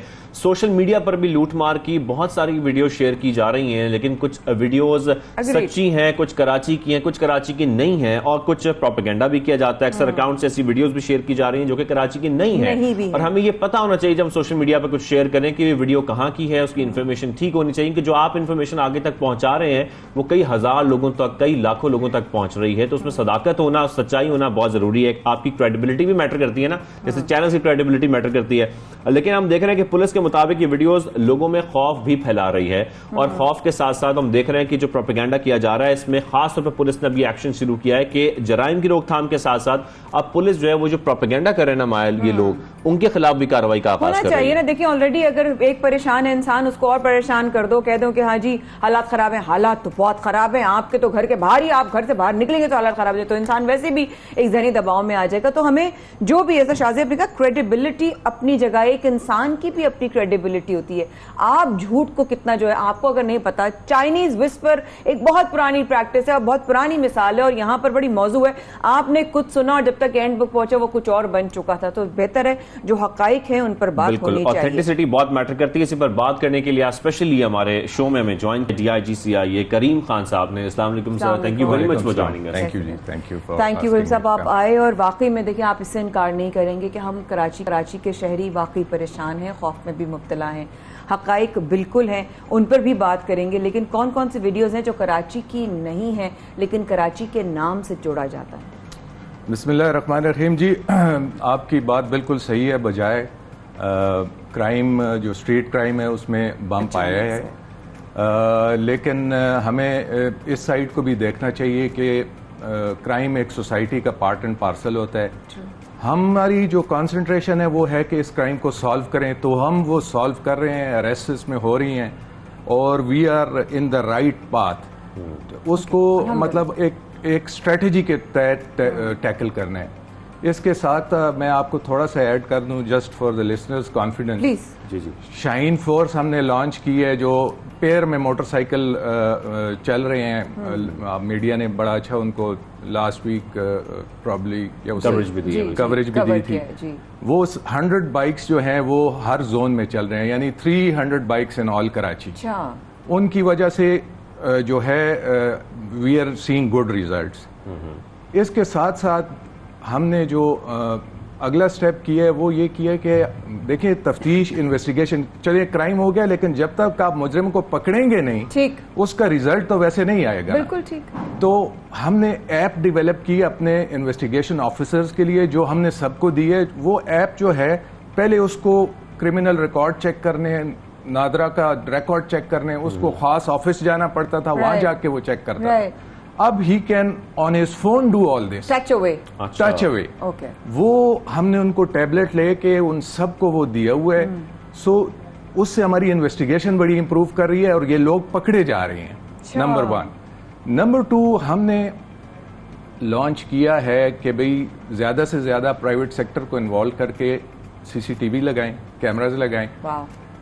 फिर सिर्फ कैमराज नहीं, हमने जितने भी IOs हैं उनके व्हाट्सएप ग्रुप बनाए हैं और उसमें वो हम वीडियोस क्राइम की शेयर करते हैं। ठीक। अब देखे ना, टेक्नोलॉजी जो है हमेशा बहुत यानी डिसएडवांटेजेस उसमें होते हैं, बिल्कुल ऐसा ही, डबल एज सोर्ड है। अब देखें वो हमें उससे बड़ा फायदा भी हो रहा है, लेकिन थोड़ा से लोग डर भी रहे हैं। तो वो थोड़ा सा उनको कि भाई this is a good thing which is happened. अगर लेकिन करीम साहब जिस तरीके से स्टेप्स लिए जा रहे हैं सिंध पुलिस की जानिब से, उसके बावजूद हम जो क्राइम की रेशो में एक बेहद इजाफा देख रहे हैं, खासतौर पर ये 1-2 माह की अगर बात करें, इसमें हमारे पास बेहद वीडियोज आ रही हैं। कुछ वीडियोस, एक वीडियो शेयर की जा रही थी सोशल मीडिया पे बहुत ज्यादा, जो कि एक रेस्टोरेंट की थी, वो फैसलाबाद की थी आई थिंक। लेकिन उसके साथ साथ ऐसा नहीं कि कराची की वीडियोस नहीं आ रही, हम साथ साथ कराची की वीडियोस भी प्ले कर रहे हैं। बहुत सारे इलाकों से बहुत सारी वीडियोस आ रही हैं। ये देखे ना, अब मैंने जिस तरह आपको कहा डबल एज सोर्ड है। मैं जो नकली वीडियोस आती हैं या किसी और जगह की वीडियोस आती हैं, डेफिनेटली देखे ना, अब उसमें तो ये हम डिनाई नहीं कर सकते, वो तो प्रूव हुआ है, कई वीडियोस आई हैं। अब मैं स्पेसिफिक्स पे नहीं जाऊंगा, लेकिन हैं। अच्छा, अब देखें यही मैंने आपको कहा, डबल एज सोर्ड है। वीडियोस जो सीसीटीवी आ रही है वो हमारे फायदा भी दे रही है लेकिन लोगों को डरा भी रही है। अब फिगर्स की मैं बात करूं, मोबाइल स्नैचिंग में बम्प है, नो डाउट। मोबाइल स्नैचिंग में बम्प है, बाइक स्नैचिंग में, बाइक थेफ्ट में बम्प है, स्नैचिंग में नहीं है। ये फिगर्स मैं लाया हूं, लेकिन I don't want to bore you with figures, उसमें हम ऐसा नहीं। लेकिन थोड़ा सा इसका ये भी आप साइड देखें ना कि जितनी वीडियो फिर सीसीटीवी बनेगी और वो फैलेगी तो थोड़ा सा लोगों को वो साइकोलॉजिकली डिस्टर्ब तो करेगी, लेकिन उसका फायदा भी है। तो हम उस फायदे की तरफ जाते हैं। We don't want to hide crime, we want to solve it. वो हम अपने स्टेप्स में उसको जाके हम उसको सॉल्व करना चाहते हैं, वो उसको। तो खान साहब ये बताइएगा कि अभी तक जिस तरह आपने ये भी बताया अभी कि आप हमें बिल्कुल बोर नहीं करेंगे फैक्ट्स एंड फिगर्स से, लेकिन देन अगेन ऑब्वियसली जो प्रोपेगेंडा कर रहे हैं, जो नेगेटिव वीडियोस कर रहे हैं, शाहजेब ने बताया कि उनके खिलाफ भी एक्शन लेने का प्लान। तो कोई अभी एक्शन हुए हैं कुछ लोगों के खिलाफ? तो क्या सामने आया? उन्होंने किस बेसिस पे, सिर्फ एडवेंचर फैलाने के लिए, दहशत फैलाने के लिए, बीमार निकले जहनी तौर पे लोग, या वाकई में जो है उनको कोई दुश्मनी है पुलिस से? किस लिए? देखिए, इसमें हर एक का थोड़ा थोड़ा फैक्टर है। कोई लोग वैसे ही जो है उसमें मतलब जस्ट टू वो कोई वीडियो आ गई उसको फैला दिया। कुछ जो है क्रिमिनल अनासर भी हैं जो पुलिस को बैकफुट पे करना चाहते हैं, या उनका वो उसको अपने वो करना चाह रहे हैं अपने मतलब अपने हिसाब से कोई एजेंडा, पर्सनल एजेंडा है। कोई ऐसे भी हैं कि मतलब जो पुलिस से नाराज हैं वो, और इसमें कई हमारे जो है नीचे पुराने पुलिस एम्प्लॉइज भी कभी-कभी ऑब्वियसली हर इदारे में हर तरह के हर तरह के लोग हैं। मतलब पुलिस में अच्छे लोग भी हैं और खराब लोग भी हैं, नो डाउट। उनके खिलाफ एनी अदर उनके खिलाफ हमने एक्शन भी लिए है। वी हैव लास्ट 2 मंथ्स में ही हमने 2-3 SHOs जो हैं दे वर अरेस्टेड एंड उनके FIR हो गए बिकॉज ऑफ देयर। लेकिन कमिंग बैक टू दैट, वो आपका ये एक्शन लेने वाला, तो ये असल में ये जो है ये करता सारा FIA है। तो FIA के साथ हमने ये सारा वो किया हुआ है साइबर उसमें, तो they are working on it. वो प्रॉपरली उसका केस बना के और इंशाल्लाह इनको भी हम वी विल। देखिए, थोड़ा सा इनको डिस्करेज करना चाहिए। आप देखें, हर चीज तो आप ऐसे बगैर देखे फैलाएं और वो इट्स नॉट गुड। सोसाइटी देखें, हर सोसाइटी में क्राइम होता है। Karachi is a metropolitan city, दुनिया की one of the biggest city है। और ये नहीं है, हमारी वीकनेसेस भी हैं, पुलिस की कमजोरियां भी हैं, आई विल एक्सेप्ट। लेकिन सर, आप क्या समझते हैं कंट्रोल करना इस वक्त कितना जरूरी है? क्योंकि जो लोग हैं, जो शहरी हैं कराची के, वो तो सिर्फ ये चाहते हैं कि वो महफूज रहें। जब वो घर की दहलीज पर हों, वो सड़क पर निकलें, वो बाजारों मर जाएं, तो उनको लूटा ना जाए, उनसे मोबाइल छीने ना जाए, उनके साथ जो है डकैतियां ना की जाए। ये नहीं कि आप चूड़ियां पहन के निकल जाएं और लहरा के निकले, लेकिन सेफ तो हो, उनको जान से मारा ना जाए। और ये वाकयात हम देख रहे हैं कराची में। ऐसे में कितनी गिरफ्तारियां हुई हैं या किस हद तक एक्शन लिया गया है पुलिस की जानब से, एटलीस्ट ताकि लोगों को ये पता लग सके कि हमारी पुलिस एटलीस्ट काम जरूर कर रही है हमारी हिफाजत के लिए? अच्छा, आपको थोड़ा सा मैं फिगर दे दूं।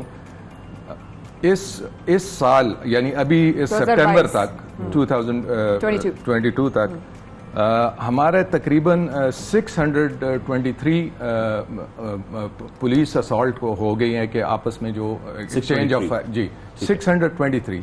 इसमें 83 जो हैं वो मुजरिम किरदार नहीं मारे गए हैं। 733 इंजर्ड हैं और टोटल अरेस्ट 6394 है इस ईयर के। पिछले महीने का अगस्त का मैं आपको बता दूं 738 लोग अरेस्ट हुए हैं और सितंबर में आज तक 528 लोग अरेस्ट हुए हैं। तो ऐसा नहीं है, हम कर रहे हैं, बट यू नो उसको क्या कहते हैं, it needs improvement. I agree, time चाहिए। साहब, आपकी इजाजत से एक सवाल करना चाहूंगी। I hope it does not offend you, because मैं काम शहरी हूँ, इसलिए मैं आपसे सवाल करना चाहूंगी। कितने इलाकों में ऐसा हुआ है? अभी कल रात की एक वीडियो मैं आपसे शेयर कर लूंगी, बल्कि फुटेज, बल्कि किसी के घर के, हमारे ही टीम के मेंबर के गली में हुआ है। And it is water pump block number 17 FB area. उनके एक कोने पे एक पुलिस अफसर का घर है और वहां पे अमूमन जाहिर नफरी होती है सिक्योरिटी के लिए। दूसरे कोने पे भी एक पुलिस अफसर का घर है। लेकिन वो गली ऐसी है जो बहुत ही ज्यादा जो है, अगर आप इजाजत के साथ ये है वो फुटेज अभी आएगी, थोड़े कुछ लम्हे में चेंज हो जाएगी। आप देखिएगा कि उस गली में गाड़ियों की भरमार होती है, ट्रैफिक की, उसके बावजूद 2 लोग आते हैं, वो लोगों को ऐसे लगता है जैसे हम सलाम दुआ नहीं कर रहे होते, वो यूं गन लेके एक के पास गए, वो एक गन लेकर एक के पास गए, वो एक गन, ये वाली फुटेज ये देखिए, दिस इज FB एरिया, कल शाम की 5 बजे की फुटेज है सर। अब समझ नहीं आ रहा कि किसने धड़ल्ले से वो ऐसे के हाथ में ला रहे हो, ऐसे वो गन निकाल रहे, एक बाइक ले ली, एक यूं ले लिया, एक यूं ले लिया, और औरत ने रेजिस्ट किया, बट डर गई। मैंने कहा औरत किस तरह रेजिस्ट कर रही है, उसने तो उसका हाथ पकड़ लिया। तो वो इस तरह के मामला जब हो कि आपको पता हो कि आपकी गली में पुलिस है, उसके बावजूद आप सिक्योर नहीं है, और पुलिस के पास जाते हैं तब भी उनको वो तसल्ली बख्श जवाब नहीं मिलता।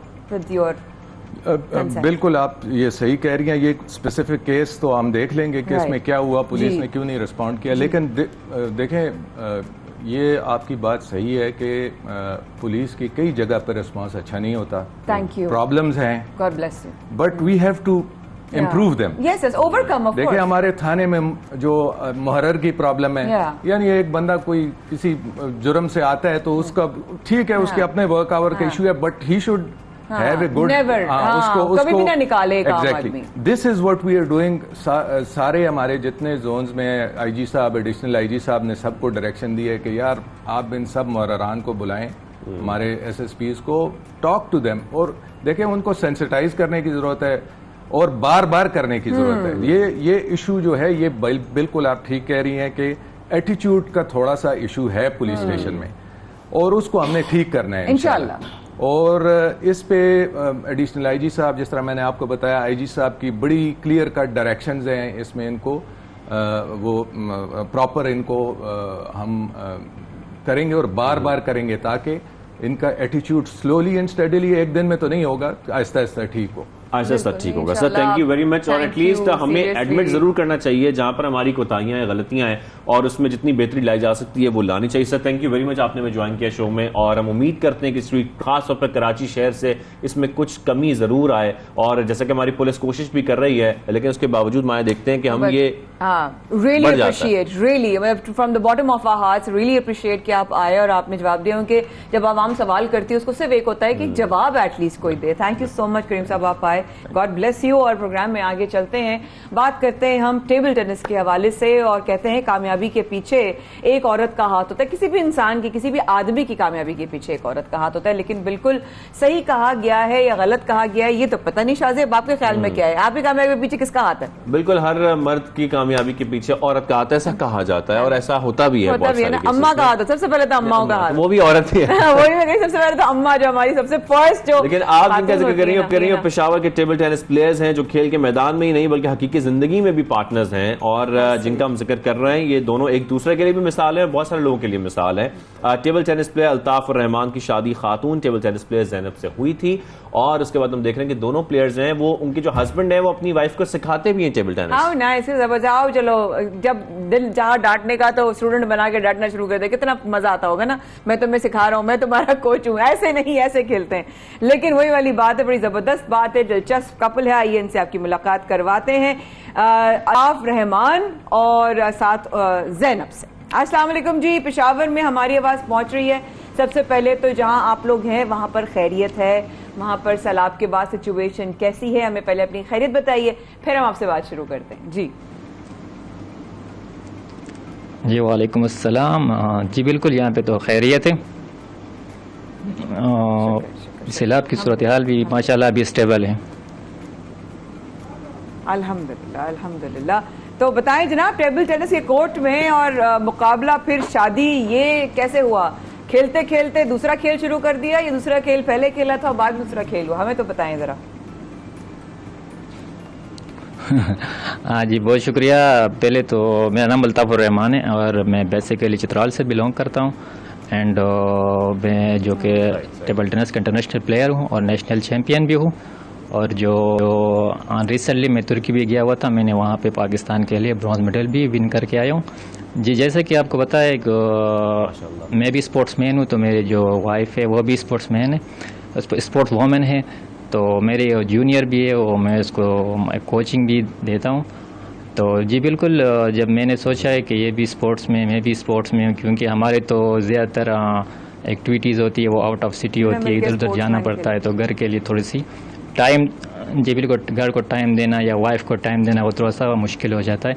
तो हमारे अंडरस्टैंडिंग भी काफ़ी ज़्यादा, काफ़ी टाइम से हम एक दूसरे के साथ स्पोर्ट्स में तो एंगेज हैं, तो अंडरस्टैंडिंग भी काफ़ी ज़्यादा बराबर थी। तो हमने सोचा क्यों नहीं हमने कैसे अंडरस्टैंडिंग हुई आपकी? नहीं, रैकेट तो वो तो अलग चीज़ है, लेकिन फिर भी अगर इंसान एक 10-15 साल तक एक स्पोर्ट्स में रहें तो एक दूसरे को जानते हैं कि उसकी क्या हैबिट्स हैं, उसकी क्या कमज़ोरियाँ, क्या चीज़ें, तो इस लिहाज से हम एक दूसरे को काफ़ी ज़्यादा जानते थे। तो इसलिए हमने सोचा कि हम इस चीज़ को आगे बढ़ाते हैं। ज़ैनब, आपसे थोड़ी सी बात करूं, आप जरूर बताइएगा कि वो कौन सा मौका था जब आप दोनों ने डिसाइड किया, क्या वो मैच खेलते खेलते कंपटीशन चल रहा था कि अब हमें शादी भी कर लेनी चाहिए, और क्योंकि हम दोनों स्पोर्ट्स से ही ताल्लुक रखते हैं, हम दोनों टेबल टेनिस प्लेयर्स हैं, तो हमारे लिए यही बेहतर रहेगा कि हम साथ जो है वो प्रैक्टिस भी कर सकेंगे, सीख भी सकेंगे, खाना भी एक ही टेबल पे खाएं। जी जी। नहीं, ऐसा था कि अगर आपको भी पता होगा और मतलब सारे लोगों को पता है कि निकाह के बाद इंसान की किस्मत खुल जाती है, तो हमें इस चीज़ पे बड़ा बिलीव था, तो हमने सोचा क्यों ना हम निकाह कर लें। और क्या पता, क्योंकि मेरे स्पोर्ट्स में थोड़े से बहुत ज़्यादा बैरियर्स आ रहे थे इंटरनेशनल इवेंट्स में, और बहुत ज़्यादा इश्यूज आ रहे थे, तो हमने सोचा क्यों ना हम निकाह कर लें, क्या पता अल्लाह ताला रास्ते खोल दे। तो वही हुआ, हमने निकाह किया। तो निकाह के फ़ौरन बाद मैं यूके गई, और फिर मैं यूके से वापस आई तो फिर मेरे हस्बैंड जो है वो तुर्की गए। वाह, क्या बात क्या है, बात है, क्या आप लोगों के सितारे मिले हैं। अच्छा, टेबल टेनिस का शौक कैसे हुआ? आप दोनों अलग अलग बताइए। पहले ज़ैनब आप बताइए कि आपको टेबल टेनिस का शौक कैसे हुआ, कब से हुआ, कब से खेल रही हैं, फिर हम आपके साहब से भी पूछेंगे। जी। मैं जब 1 साल की थी तो मुझे पोलियो का अटैक हुआ था, तब से लेके आज तक मैं व्हील चेयर पे हूँ। लेकिन मैं कुछ बनना चाहती थी, कुछ करना चाहती थी, फैमिली सपोर्ट थी, अम्मी अब्बू का बहुत सपोर्ट था, भाइयों का सपोर्ट था। तो सिर्फ तालीम के इदारे में नहीं, मैं आगे जाना चाहती थी, आगे कुछ करना चाहती थी, अपना नाम बनाना चाहती थी, क्योंकि मुआशरे की काफ़ी बातें होती हैं, मुआशरा ये आपको अप्रिशिएट नहीं करता। अगर आपके घर में कोई बच्चा डिसेबल हो जाता है तो वो यही कहते हैं कि घर पे बैठ जाओ और कुछ भी नहीं कर सकता, उसको पढ़ाने की भी ज़रूरत नहीं है, और बस घर में वो कहते हैं ना, हाथ का छाला बना के उसको बिठा दो, घर पे रह जाए। तो मैं चाहती थी कि लोगों का मुंह बंद हो, लोगों को अवेयर करूं कि हम व्हील चेयर पे। एबिलिटी है कि आप इस तरीके से परफॉर्म कर रही हैं, और जिस तरीके से आप कंपटीशंस में जा भी रही हैं, और जिस तरीके से आप बहुत सारे लोगों की इंस्पिरेशन भी हैं, तो ऐसे में खेलना तो बहुत बड़ा आपका कारनामा भी है, और आप पाकिस्तान का भी नाम रोशन कर रही हैं। तो थोड़ा सा बताइएगा, हस्बैंड आपको सही तरीके से ट्रेनिंग कराते टेबल टेनिस? बिल्कुल, मैं यही चाहती थी कि जो लोग हैं। जी हाँ, अच्छे कोच, आप जवाब मुकम्मल करें प्लीज। जी, मैं आपने जैसे एबिलिटी की बात की, तो मैं यही चाहती थी कि लोगों को अवेयर हो कि हम डिसेबल नहीं हैं। डिसेबल का मतलब कि नाकारा, तो हम नाकारा नहीं है। मैंने अपनी एबिलिटी शो की है और घर से बाहर निकली हूँ, व्हील चेयर पे एक चैंपियन बनी हूँ, नेशनल चैंपियन हूँ, और लोगों को बताया है शादी करके कि व्हील चेयर यूजर्स की भी शादी होती है, क्योंकि लोग ये सोचते हैं कि अगर 2 व्हील चेयर यूजर शादी कर लें तो वो उनकी लाइफ अच्छी नहीं गुजर सकती, क्योंकि एक बीमार होगा तो दूसरा कैसे संभालेगा। तो लोगों का ये जहन भी क्लियर करने के लिए हमने ये स्टेप उठाया और लोगों को बताया कि हम 2 व्हील चेयर यूजर्स भी अपनी जिंदगी अच्छे से गुजार सकते हैं। क्या बात है, क्या बात है। आप तो वो काम कर रहे हैं जो बहुत सारे लोग बहुत कुछ होने के बावजूद भी नहीं कर सकते और नहीं कर पाते, सिर्फ सोच ही सकते हैं। तो जबरदस्त बात। तो आपके बारे में बात करते हैं अब्दुर्रहमान, आप कब से खेल रहे हैं टेबल टेनिस, हमें बताइए।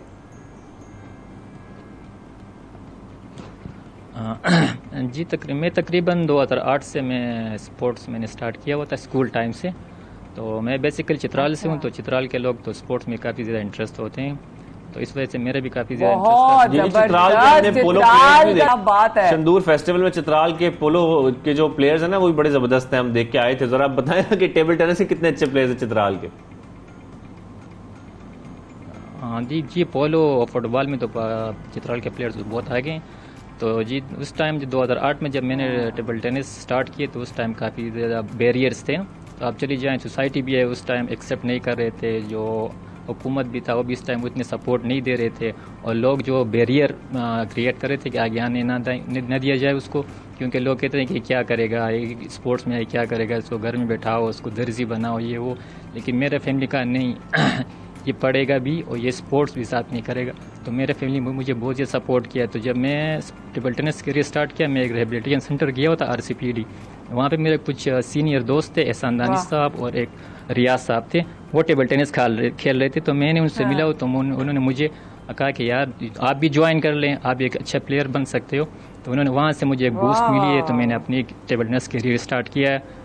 तो उन्होंने मुझे सपोर्ट किया है। एहसान दानिश साहब ने काफ़ी देर वहाँ पे ट्रेनिंग, इनिशियल ट्रेनिंग जो एहसान दानिश साहब ने दिया, फिर उसके बाद की फायद साहब जो कि जनरल सेक्रेटरी है टेबल टेनिस के, उसने काफ़ी ज़्यादा उसने उस टाइम मुझे जो टेबल टेनिस की जो मेन चीज़ें उन्होंने मुझे सिखाया।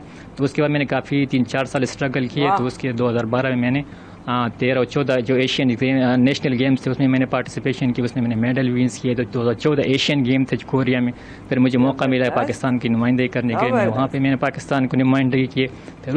फिर उसके बाद 2015 में फिर मुझे मौका मिला यूथ पैरा गेमिंग कैंप में साउथ कोरिया में, मैंने उसमें पाकिस्तान की नुमाइंदगी की। उसके बाद मैंने काफ़ी ज़्यादा स्ट्रगल किया। फिर मैंने एजुकेशन भी था, मैंने स्पोर्ट को थोड़ा साइड पे किया था। तो मैंने कहा कि अभी एजुकेशन कंप्लीट हो जाए फिर स्पोर्ट्स की तरफ मैं दोबारा वो कर लूँगा, क्योंकि एजुकेशन और स्पोर्ट दोनों के साथ में चलाना थोड़ा सा मुश्किल हो जाता है।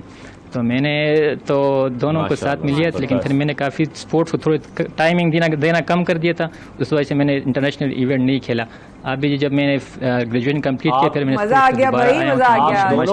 बहुत सारी दुआएं नए आप लोगों के साथ है, जिस तरीके से आप लोग पाकिस्तान का नाम रोशन कर रहे हैं, ऐसे ही करते रहे, आगे बढ़ते रहे, सलामत रहो और अल्लाह ताला जोड़ी सलामत रखे, टेबल टेनिस की भी जोड़ी और जिंदगी की भी जोड़ी, और बहुत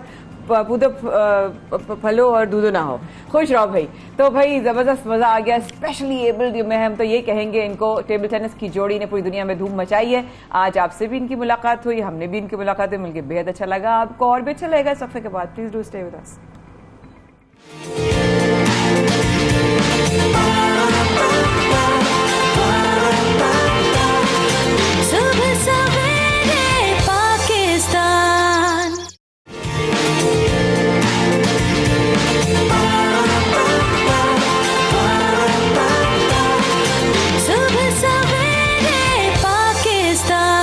वेलकम बैक, आप देख रहे हैं सुबह सवेरे पाकिस्तान, माया खान और शाहज़ेब अहमद के साथ। और मेरे सर में दर्द शुरू हो गया, माया के भी सर में दर्द शुरू हो गया। उसकी वजह ये कि हम दोनों ने नाश्ता सही से नहीं किया। सही बात है, थोड़ी सी भूख भी लग रही है, लेकिन उसकी वजह और कुछ और शाहज़ेब की वजह से भी सर में दर्द हो जाता है मेरे अक्सर, वो बातें करता है। लेकिन वाकई में कुछ लोग ऐसे होते हैं उनकी बातों से आपके सर में दर्द हो जाता है, लेकिन उम्मीद है हमारी बातों से देख के ही सर में दर्द हो जाता है, देख के ही सर में दर्द हो जाता है। लेकिन वाकई में उम्मीद करते हैं हमारे शो से आपके सर में दर्द ना हो, लेकिन ये बात सच है कि भूख से सर में दर्द होता है। अच्छा, ये फील किया इसने बहुत दफा, और ये मुझे लगता था, लेकिन ज़ाहिर है क्योंकि इसी कंफर्मेशन मेरे पास नहीं थी कि वाकई ऐसा होता है कि नहीं होता, कि जब आप थोड़ा ज्यादा देर तक भूखे रहें तो आपके सर में किसी एक जगह पे दर्द होना शुरू हो जाता है। लेकिन यूनिवर्सिटी ऑफ मेलबर्न ऑस्ट्रेलिया में होने वाली एक साइंसी तहकीक में ये इंकशाफ हुआ है कि भूख सर दर्द का 31% सबब बनती है। 31% यानी कि 31%। और जो दीगर वजूहात है उसमें 29% ये होता है कि थकावट भी हो सकता है, गुस्सा भी हो सकता है, मौसम का बदलना भी हो सकता है, और सफर करना, ये उर्दू वाला सफर है, और इसके साथ साथ शोर का ज्यादा होना भी इसकी एक वजह है। अक्सर आप नोट करते हैं लोग इनके कहते हैं ना आसाब कमजोर हो जाते हैं, रक्षा जोर पास से गुजर जाए, बड़ा सा कोई हॉर्न टीडी पापा करता हुआ गुजर जाता है, आपके सर में दर्द शुरू हो जाता है,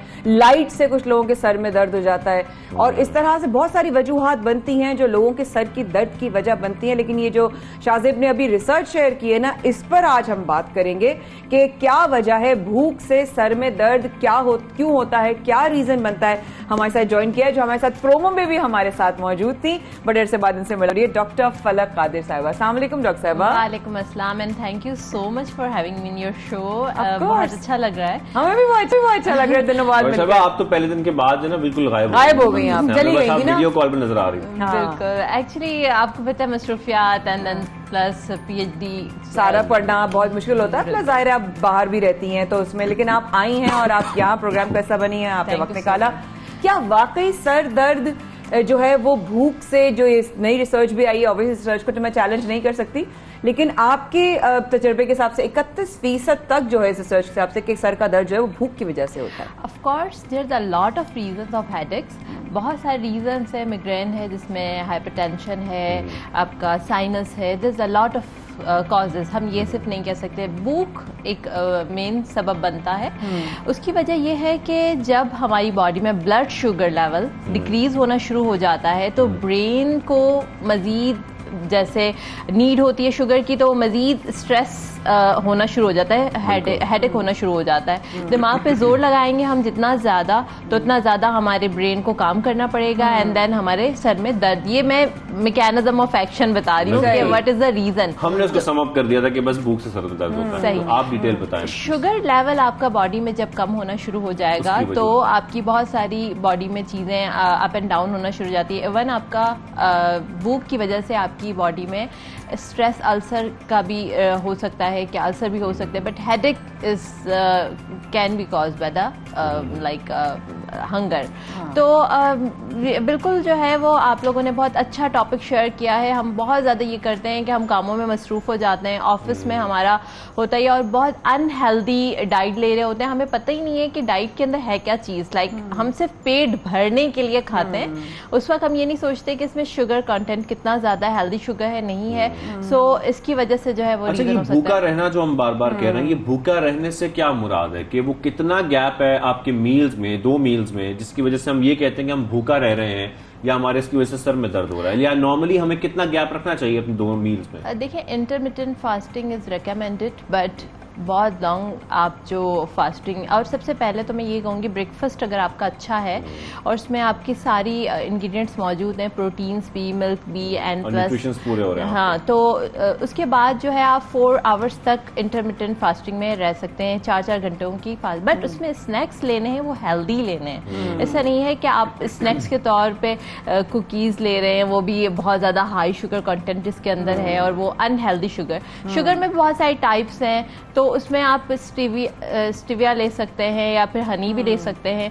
सो 4-4 घंटे का वक्फा इज ओके, और इसमें स्नैक्स लें, आप कोई भी फ्रूट ले लें। अच्छा, अगर डॉक्टर साहब किसी को भूख की वजह से सर में दर्द हो रहा है और उसको नहीं पता कि उसको भूख की वजह से सर में दर्द हो रहा है, और पता लगने पर वो एकदम से खा ले, तो कभी कभी वो दर्द जो है वो इग्नाइट भी कर जाता है, उसकी क्या वजह होती है? सम टाइम जो है सॉल्ट बढ़ गया, बिल्कुल, very good question, very good question. देखिए,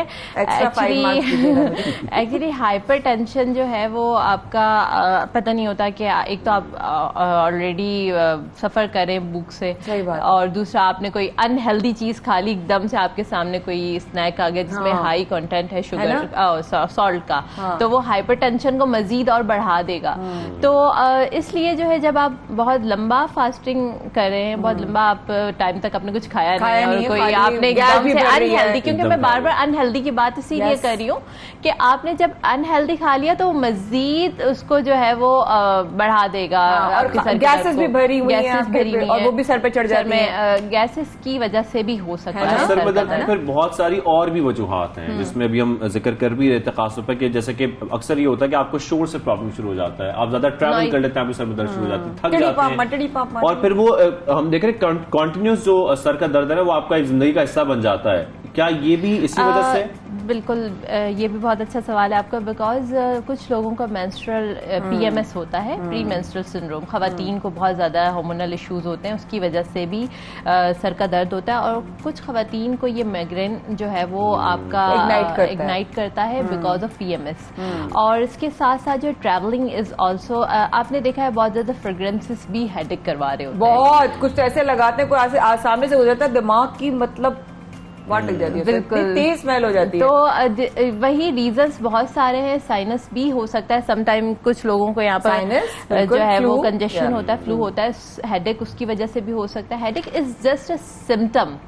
बॉडी के अंदर क्या आपकी पैथोफिजियोलॉजी चल रही है, उसको सिर्फ वो साइन कर रहा है, बेसिकली आपको बता रहा है कि कुछ गड़बड़ है, कुछ गड़बड़ है।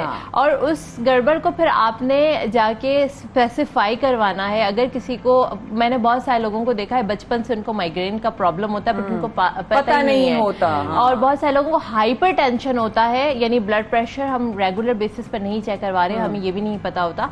तो जो जिन भी लोगों को कंटिन्यूसली सर का दर्द है तो वो जाके एक बार अपना, पाकिस्तान में सबको सिर्फ ये पता होता है कि जब भी सर का दर्द हो तो आप 2 पैरासिटामोल खा लें, ये कितना गलत है, कितना सही है? देखें, पैरासेटामोल की जगह मैं तो यही कहूँगी कि इतनी ज़्यादा मेडिसिन आपके लीवर के ऊपर डायरेक्टली इफेक्ट करती हैं और एंड में आपका लीवर किसी भी मेडिसिन को एब्जॉर्ब करने के काबिल नहीं रहता है। तो मेडिसिन जो है वो अवॉइड करें और बेसिक कॉज जो है, जो हमने बहुत सारे आज हमने बहुत ज़्यादा कॉजेज रीजंस लोगों को अवेयर किया कि हाइपरटेंशन है, साइनस है, प्रीमेंस्ट्रुअल सिंड्रोम है, भूख है जिसमें शुगर लेवल, नींद है, शोर है, आपकी कोई कंटिन्यूस आप किसी एंजाइटी में है, डिप्रेशन में है, कोई बैक पर कोई स्टोरी आपकी ऐसी चल रही है, ये रीजंस हैं। तो आप इन रीजंस को पहले स्पेसिफाई करें what would be the reason and उसको फिर आप जनरलाइज, आप नहीं पैरासेटामोल जनरलाइज, पहले रेक्टिफाई करें फिर उसका कोई रेमेडी करें। बिल्कुल। अच्छा डॉक्टर साहब, क्या हमारे बचपन में हमें बताया जाता था और मिग्रेन वगैरह जो होता है जिन लोगों को, क्या अभी भी आधे सर में होता है या उसकी बता दें अलग अलग सर के दर्द की जरा बता दें, वरना लोग पूरे सर में दर्द हो रहा है मुझे। Okay, that's also good question. Sinus जो होता है वो आपका फ्रंटल लोब में है और क्लस्टर जो है आपका हाफ है। कभी कभी जो है वो आपको स्ट्रेस की वजह से फुल हेड में दर्द होना शुरू हो जाता है और समटाइम कुछ लोगों को नेक में वो कंटिन्यूस आपका, आप बिजी हैं, झुके काम कर रहे हैं, सर्वाइकल, तो ये आपको जो है स्ट्रेस की वजह से होता है। क्लस्टर जो है वो कोई हाइपरटेंशन हो गया, कोई स्ट्रेस चल रहा है आपके सर में, ये हाफ हेड में। और मिग्रेन के भी टाइप्स हैं, कभी कभी मिग्रेन लोगों को हाफ पूरे एरिया में दर्द करवाता है और कभी कभी पूरे हेड में। उसके साथ साथ और कोई सिम्टम भी है हाइपर, अगर किसी शख्स को हाइपरटेंशन भी है तो उसको कंटिन्यूस सर में रेगुलर बेसिस पे दर्द होता रहता है, तो उनको चाहिए कि एक बार जाके एक जहमत कर लें, एक बार जाके डॉक्टर को अपना ब्लड प्रेशर चेक करवा दें। ये देखिए, इतने प्यारी डॉक्टर इतने प्यारे अंदाज से अगर एक बात करिए कि आप एक दफा जाके डॉक्टर को चेक करा लें, कौन इनकार करेगा इस रिक्वेस्ट को, है मतलब इतनी जबरदस्त। अच्छा, वैसे हम पहले देखते थे बच्चों में ये शिकायत नहीं थी, अब बच्चे भी ये शिकायत करते हैं कि हमारे सर में दर्द हो रहा है। इसकी क्या वजह है? और आजकल बहुत ज्यादा कहीं कर होते भी हैं लेकिन ज्यादातर बच्चे शिकायत कर रहे हैं। एक तो बच्चों में भी एंजाइटी, डिप्रेशन जो एक हमारे लिए एक पैंडेमिक की तरह, मैं कहूँगी वबा की तरह हमारी एंजाइटी और डिप्रेशन बढ़ रहा है। इवन WHO ने रिकमेंडेशन में भी बताया है कि हमारी 1.6, I don't remember the figure, कि आपकी half of the population is suffering from the mental issues. और मेंटल हेल्थ का मंथ भी चल रहा है। मेंटल हेल्थ को स्टिग्मा और टैबू समझते हैं, वी डोंट डिस्कस। और किसी के सामने अगर हमने ये कहा कि एक बार आप जाके अपनी साइकोथेरेपी या साइकेट्रिस्ट को चेक करा दें, तो वो तो आपको जैसे मैं कोई दिमागी मरीज हूँ, मैं कोई पागल हूँ। तो बच्चों में भी आजकल स्ट्रेस, एंजाइटी का जो है रुझान बढ़ता जा रहा है। इसके साथ साथ जो डाइट में मेरे ख्याल से हमें वो चीज़ें लेनी चाहिए जो आपके ब्रेन के लिए हेल्दी हैं। आपको फोकस, जितना आप कोई भी डाइट आप लेते हैं तो वो आपके ब्रेन की थिंकिंग पावर्स को बढ़ाती है। विटामिन्स, मिनरल्स की डेफिशिएंसी होती है बॉडी के अंदर, तो भी आपको ब्रेन आपका सही से एक्टिवेट नहीं होता। हम कहते हैं ना कि ये हम मेमोराइज नहीं कर पा रहे, हमारा कोई ना कोई मिनरल, कोई ना कोई विटामिन जो है वो डेफिशिएंसी हो रही होती है, कहीं ना कहीं मिसिंग है। तो डाइट जो है वो बहुत हेल्दी टाइम पर लेना, प्लस शुगर्स जो है आपकी हेल्दी शुगर्स लेना, हेल्दी कॉम्प्लेक्स कार्बोहाइड्रेट्स लेना, ये सारी चीजें जो है वो बच्चों में भी मैं ये कहूंगी कि आप माए थोड़ा से मैं क्रिटिसाइज नहीं करना चाह रही कि वो बच्चों को भूख लगती है तो जंक फूड ऑर्डर कर दिया, पिज्जा खिला दिया, वो उनकी ग्रोइंग एज है, उतार रहे हैं, जिम्मेदारी उतार रहे हैं। तो हेल्थ और थोड़ा स्कूल्स के लोगों को भी, जो टीचर्स हैं, मैनेजमेंट को भी देखना चाहिए कि बच्चों की मेंटल हेल्थ प्लस उनका वेट जो बैग्स के अंदर इतना ज्यादा होता है कैरी करके चल रहे हैं, मेंटल, तो उससे भी बच्चों की हेल्थ जो है वो हम फोकस कर सकते हैं। Doctor Falak Qadir, thank you very much, आपने शो में ज्वाइन किया और बहुत हुई डॉक्टर साहब के साथ। डॉक्टर साहब ने बड़ी डिटेल में हमें समझाया कि सर का दर्द क्यों होता है हमारा। बिल्कुल बिल्कुल ऐसा ही है। And thank you so much for your time and I hope आपका बकिया स्टे बहुत अच्छा गुजरे। और आपसे मुलाकात हो जाने से पहले, अब जैसे बात हो रही है कि आपका सर का दर्द, आप क्या खा रहे हैं, कैसे खा रहे हैं, जंक फूड खा रहे हैं, हेल्दी फूड खा रहे हैं, आइए आपको फूड इतना हुआ कि आपको रेस्टोरेंट लेके चलते हैं, लेकिन इस वक्त ये वर्चुअल रेस्टोरेंट पे आप होंगे। हम नहीं खा सकते, लेकिन आपको दिखा जरूर सकते हैं कि एक मियाँ बीवी ने गाड़ी में किस तरीके से रेस्टोरेंट बनाया। बिल्कुल, हम लाहौर की मिस सुमैरा और अली साहब का जिक्र कर रहे हैं जिन्होंने अपनी ही गाड़ी को रेस्टोरेंट में तब्दील कर दिया। लेकिन इसकी क्या वजूहात थी, क्यों किया, क्या खाना पकाने का वो शौक भी रखते हैं, क्योंकि हमने सुना क्या है कि गोलगप्पे हैं उनके पास। गोलगप्पे हैं जिसको वो बेसिकली अपनी गाड़ी में, ऑनलाइन टैक्सी चलाने वाले अली साहब और उनकी गाड़ी में गोलगप्पे अब वो फरोख्त कर रहे हैं। गोलगप्पे बहुत हेल्दी हैं अगर सफाई से बने हुए हों, जैसे कि डॉक्टर बैठी, हाँ सफाई से बने हेल्दी हैं। तो छोले होते हैं ना, chole has a lot of क्या कहते हैं good healthy carbs and proteins of course, but then again बहुत ज्यादा ये नहीं कि आप हर वक्त जो है ना वो हेल्दी नहीं है कि आप डेली बेसिस पे खाएं, लेकिन then again it's not bad food. आपकी मुलाकात कराते हैं मिस सुमैरा और अली साहब से, लाहौर से ज्वाइन किया है। अस्सलाम वालेकुम, गुड मॉर्निंग, कैसे हैं आप लोग? जी वालेकुम सलाम। आवाज आ रही है? आपकी आवाज बहुत कम आ रही है अली साहब, हमें प्लीज बताइएगा ये कहानी गाड़ी में गोलगप्पे बेचने के पीछे क्या है, जी बताइए। जी इसमें कहानी तो इतनी कोई ख़ास नहीं है। बेसिकली ये छोटा सा बिजनेस था जो मेरे बच्चों ने अपनी मम्मा के साथ मिलके प्लान किया। तो मुझे तो बड़ी देर के बाद पता चला कि ये बच्चे आपस में ये माँ के साथ डिस्कस कर रहे हैं, क्योंकि मैं जॉब करता हूँ। जॉब के बाद फिर जब मैं घर आता था तो बस आपको पता है कि ये पूरी वो नहीं हो रही थी, क्योंकि मैं इस तरह से जो रेंटेड था घर पे, तो मेरी थोड़ी सी मुश्किल थी सारी चीज़ों को मैनेज करना। तो बस फिर इसी तरह बच्चों ने अपनी माँ के साथ डिस्कस किया कि जी हमें कोई ऐसा काम करना चाहिए जिससे हमें जो थोड़ी सी जो है ना फाइनेंशियली जो मसले हैं वो थोड़े से हल हो जाए। तो बस इसी चीज़ को उन्होंने देखते थे मुझे कहा बाबा छोटा कोविड में देखा था कि कोविड के दिनों में लोग बड़े परेशान हो गए थे, लोगों की नौकरियां चली गई थी, फाइनेंशियली बहुत सारे लोगों का ये प्रॉब्लम रहा है, और उसमें फिर लोगों ने कोशिश की कि वो अपना बिजनेस सेटअप, अपना स्टार्टअप कर सकें। तो क्या आप लोगों ने भी उन्हीं हालात की वजह से बाद में ये सोचा कि हम अगर अपना स्टार्टअप करें तो हम ज़्यादा बेहतर अपने स्किल्स को भी इस्तेमाल कर सकते हैं और उससे पैसे भी कमा सकते हैं? बेसिकली ये स्टेप लिया ही कोरोना के बाद जाके था हमने, क्योंकि कोरोना के बाद बहुत सारे मसले मसाइल पैदा हुए। तो बस मेरा क्योंकि रेंट था घर, तो मैं रेंट मेरे लिए मुश्किल हो गया था। मैं उबर भी करता था, तो वही मतलब रात देर तक जो थी वो मैं गाड़ी चलाता था, तो कुछ नहीं समझ आ रही थी, क्योंकि उसमें राइड्स भी नहीं थी और टाइम उतना ही ज़ाया हो रहा था मेरा। तो बस फिर बच्चों ने ही, ख़ास तौर पे मेरी बेटी ने माँ को मोटिवेट किया कि बाबा को ये काम छुड़वा दें, कोई ऐसा काम करें कि जिससे बाबा कम से कम थके और कम से कम गाड़ी चलाएं। तो लेकिन बड़े छुपे रुस्तम निकले आपके बेगम और बच्चे कि आपको पता ना चलने दिया कि ये जो है काम हो रहा है, और कितना अच्छा सरप्राइज मिला आपको लाइफ में। तो क्या करते हैं आप इसके अलावा, और क्या कर रहे थे पहले? जी मिस मैं जॉब करता हूँ, एडमिनिस्ट्रेशन में हूँ। हमारा ऑफिस है रियल एस्टेट का, शहबाज एस्टेट एंड डेवलपर्स का। तो जो मेरे ऑनर है, मैं मलिक शहबाज अली खोकर साहब, मैं उनके पास होता हूँ। तो मेरी 9 to 6 मेरी जॉब होती है। 9 to 6 जॉब। मिस सुमैरा, आप प्लीज बताइएगा, ये गोलगप्पे की रेसिपी के पीछे आपका हाथ है? जी मैंने इनके बड़े भाई से सीखा। वो पहले कसूर में लगाते थे, तो उनसे मैंने सीखा। अच्छा। तो उसको फिर मैंने स्टार्ट किया।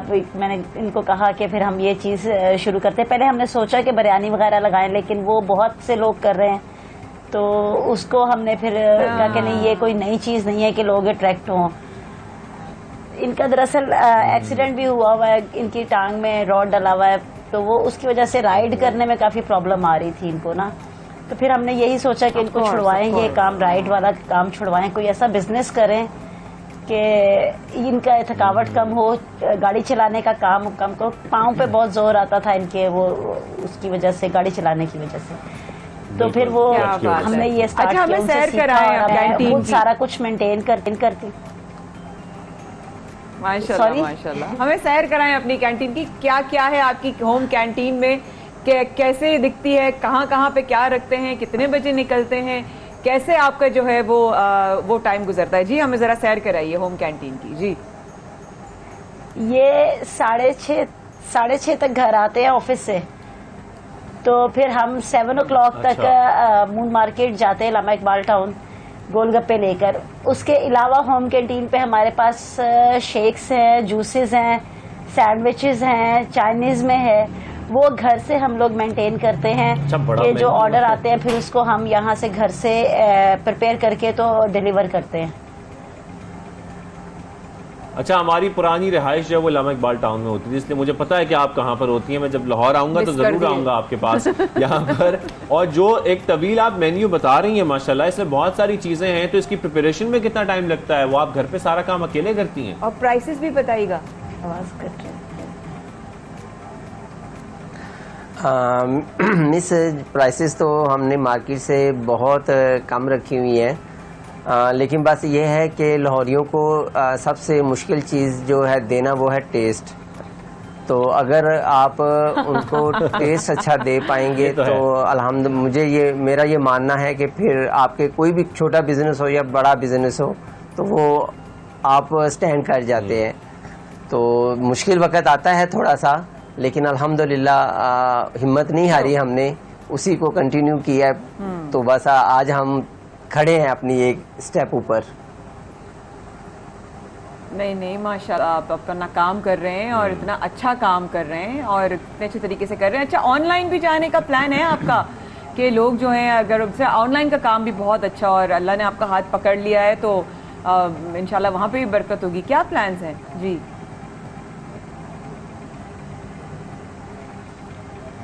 हमारे प्लान्स तो हैं कि हम इसको आगे कंटिन्यू करें और इसको आगे बढ़ाएं, कोई अच्छा स्पॉट लेके इसको आगे हम प्रॉपर तरीके से मेंटेन करें, क्योंकि अभी घर के रेंट के साथ कोई रेंटेड और जगह लेना बहुत मुश्किल बात है। इसीलिए हमने फिर गाड़ी में स्टार्ट किया था। अब जैसे जैसे हमें कोई इसमें से कोई प्रॉफिट होगा, उसके बाद हम देखेंगे हम कैसे कहाँ पे मैनेज कर सकते हैं अपने इस छोटे से रेस्टोरेंट को। बिल्कुल है। अच्छा, रिस्पांस के बारे में जरूर बताइएगा। रिस्पांस कैसा आ रहा है? लोग पसंद कर रहे हैं और सेल कितनी हो जाती है डेली बेसिस पे? खास तौर पर जब आप जिस मार्केट का जिक्र कर रहे हैं वहाँ तो बहुत ज़्यादा रश होता है, बहुत ज़्यादा लोग आते हैं, वहाँ पर खाने पीने की बहुत सारी ऐसी शॉप्स मुख्तलिफ हैं। तो रिस्पांस कैसा मिल रहा है आपको लोगों का? रिस्पांस तो लोगों का बहुत अच्छा है।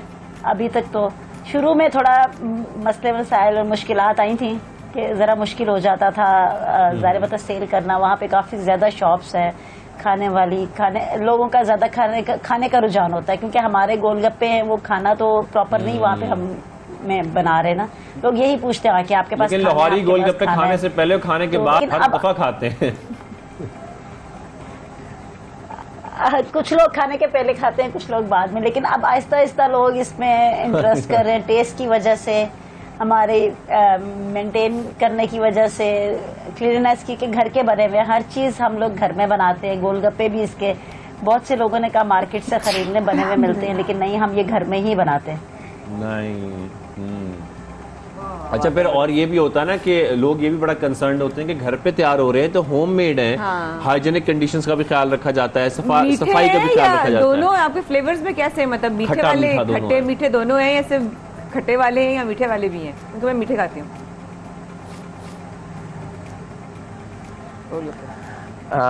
ऐसा ही है मिस, लोगों का जो रुझान है वो हमारी तरफ अल्हम्दुलिल्लाह बहुत ज़्यादा हो गया।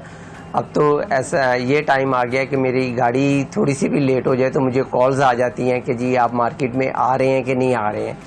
तो ये हमारे लिए एक बड़ा अच्छा स्टेप है कि लोग हमारा अब वो वेट करते हैं। बिल्कुल। तो मेरे लिए तो ये बहुत ज़्यादा, क्योंकि इस छोटे से रेस्टोरेंट को आगे लेके जाना, क्योंकि ये मेरी मिसेस का शौक़ है अपना रेस्टोरेंट बनाने का, तो मैं तो सिर्फ उनका साथ दे रहा हूँ। भाई वाह, जबरदस्त, मजा आ गया दोनों से मिलकर। अल्लाह ताला आप लोगों को सारे कामों में कामयाब करें। आमीन आमीन। आपके रिज़्क़े हलाल में बरकत दे और हमेशा रिज़्क़े हलाल की ही उसूली के लिए आपके अंदर काविश हो और हिम्मत हो और ताकत भी दे बहुत अच्छा काम कर रहे हैं, अल्लाह ताला आप दोनों को सबको खुश रखे। लाहौर का जो लड़का है हमारा वो अब बेचैन हो गया है कि मैं लाहौर में जा रहा हूँ गोलगप्पे खाने, मैं जा रहा हूँ, पर अल्लाह खैर करे। गोलगप्पे जो हमारे कराची के इलाके में ऑफिस के आसपास उनके ठेलों पर आप रखिएगा अपना ख्याल। और शादी फरमाया को दीजिए कल तक के लिए इजाजत। इंशाल्लाह सबसे पाकिस्तान के साथ एक नई उमंग एक नई तरंग के साथ हाजिर होंगे। अल्लाह हाफिज।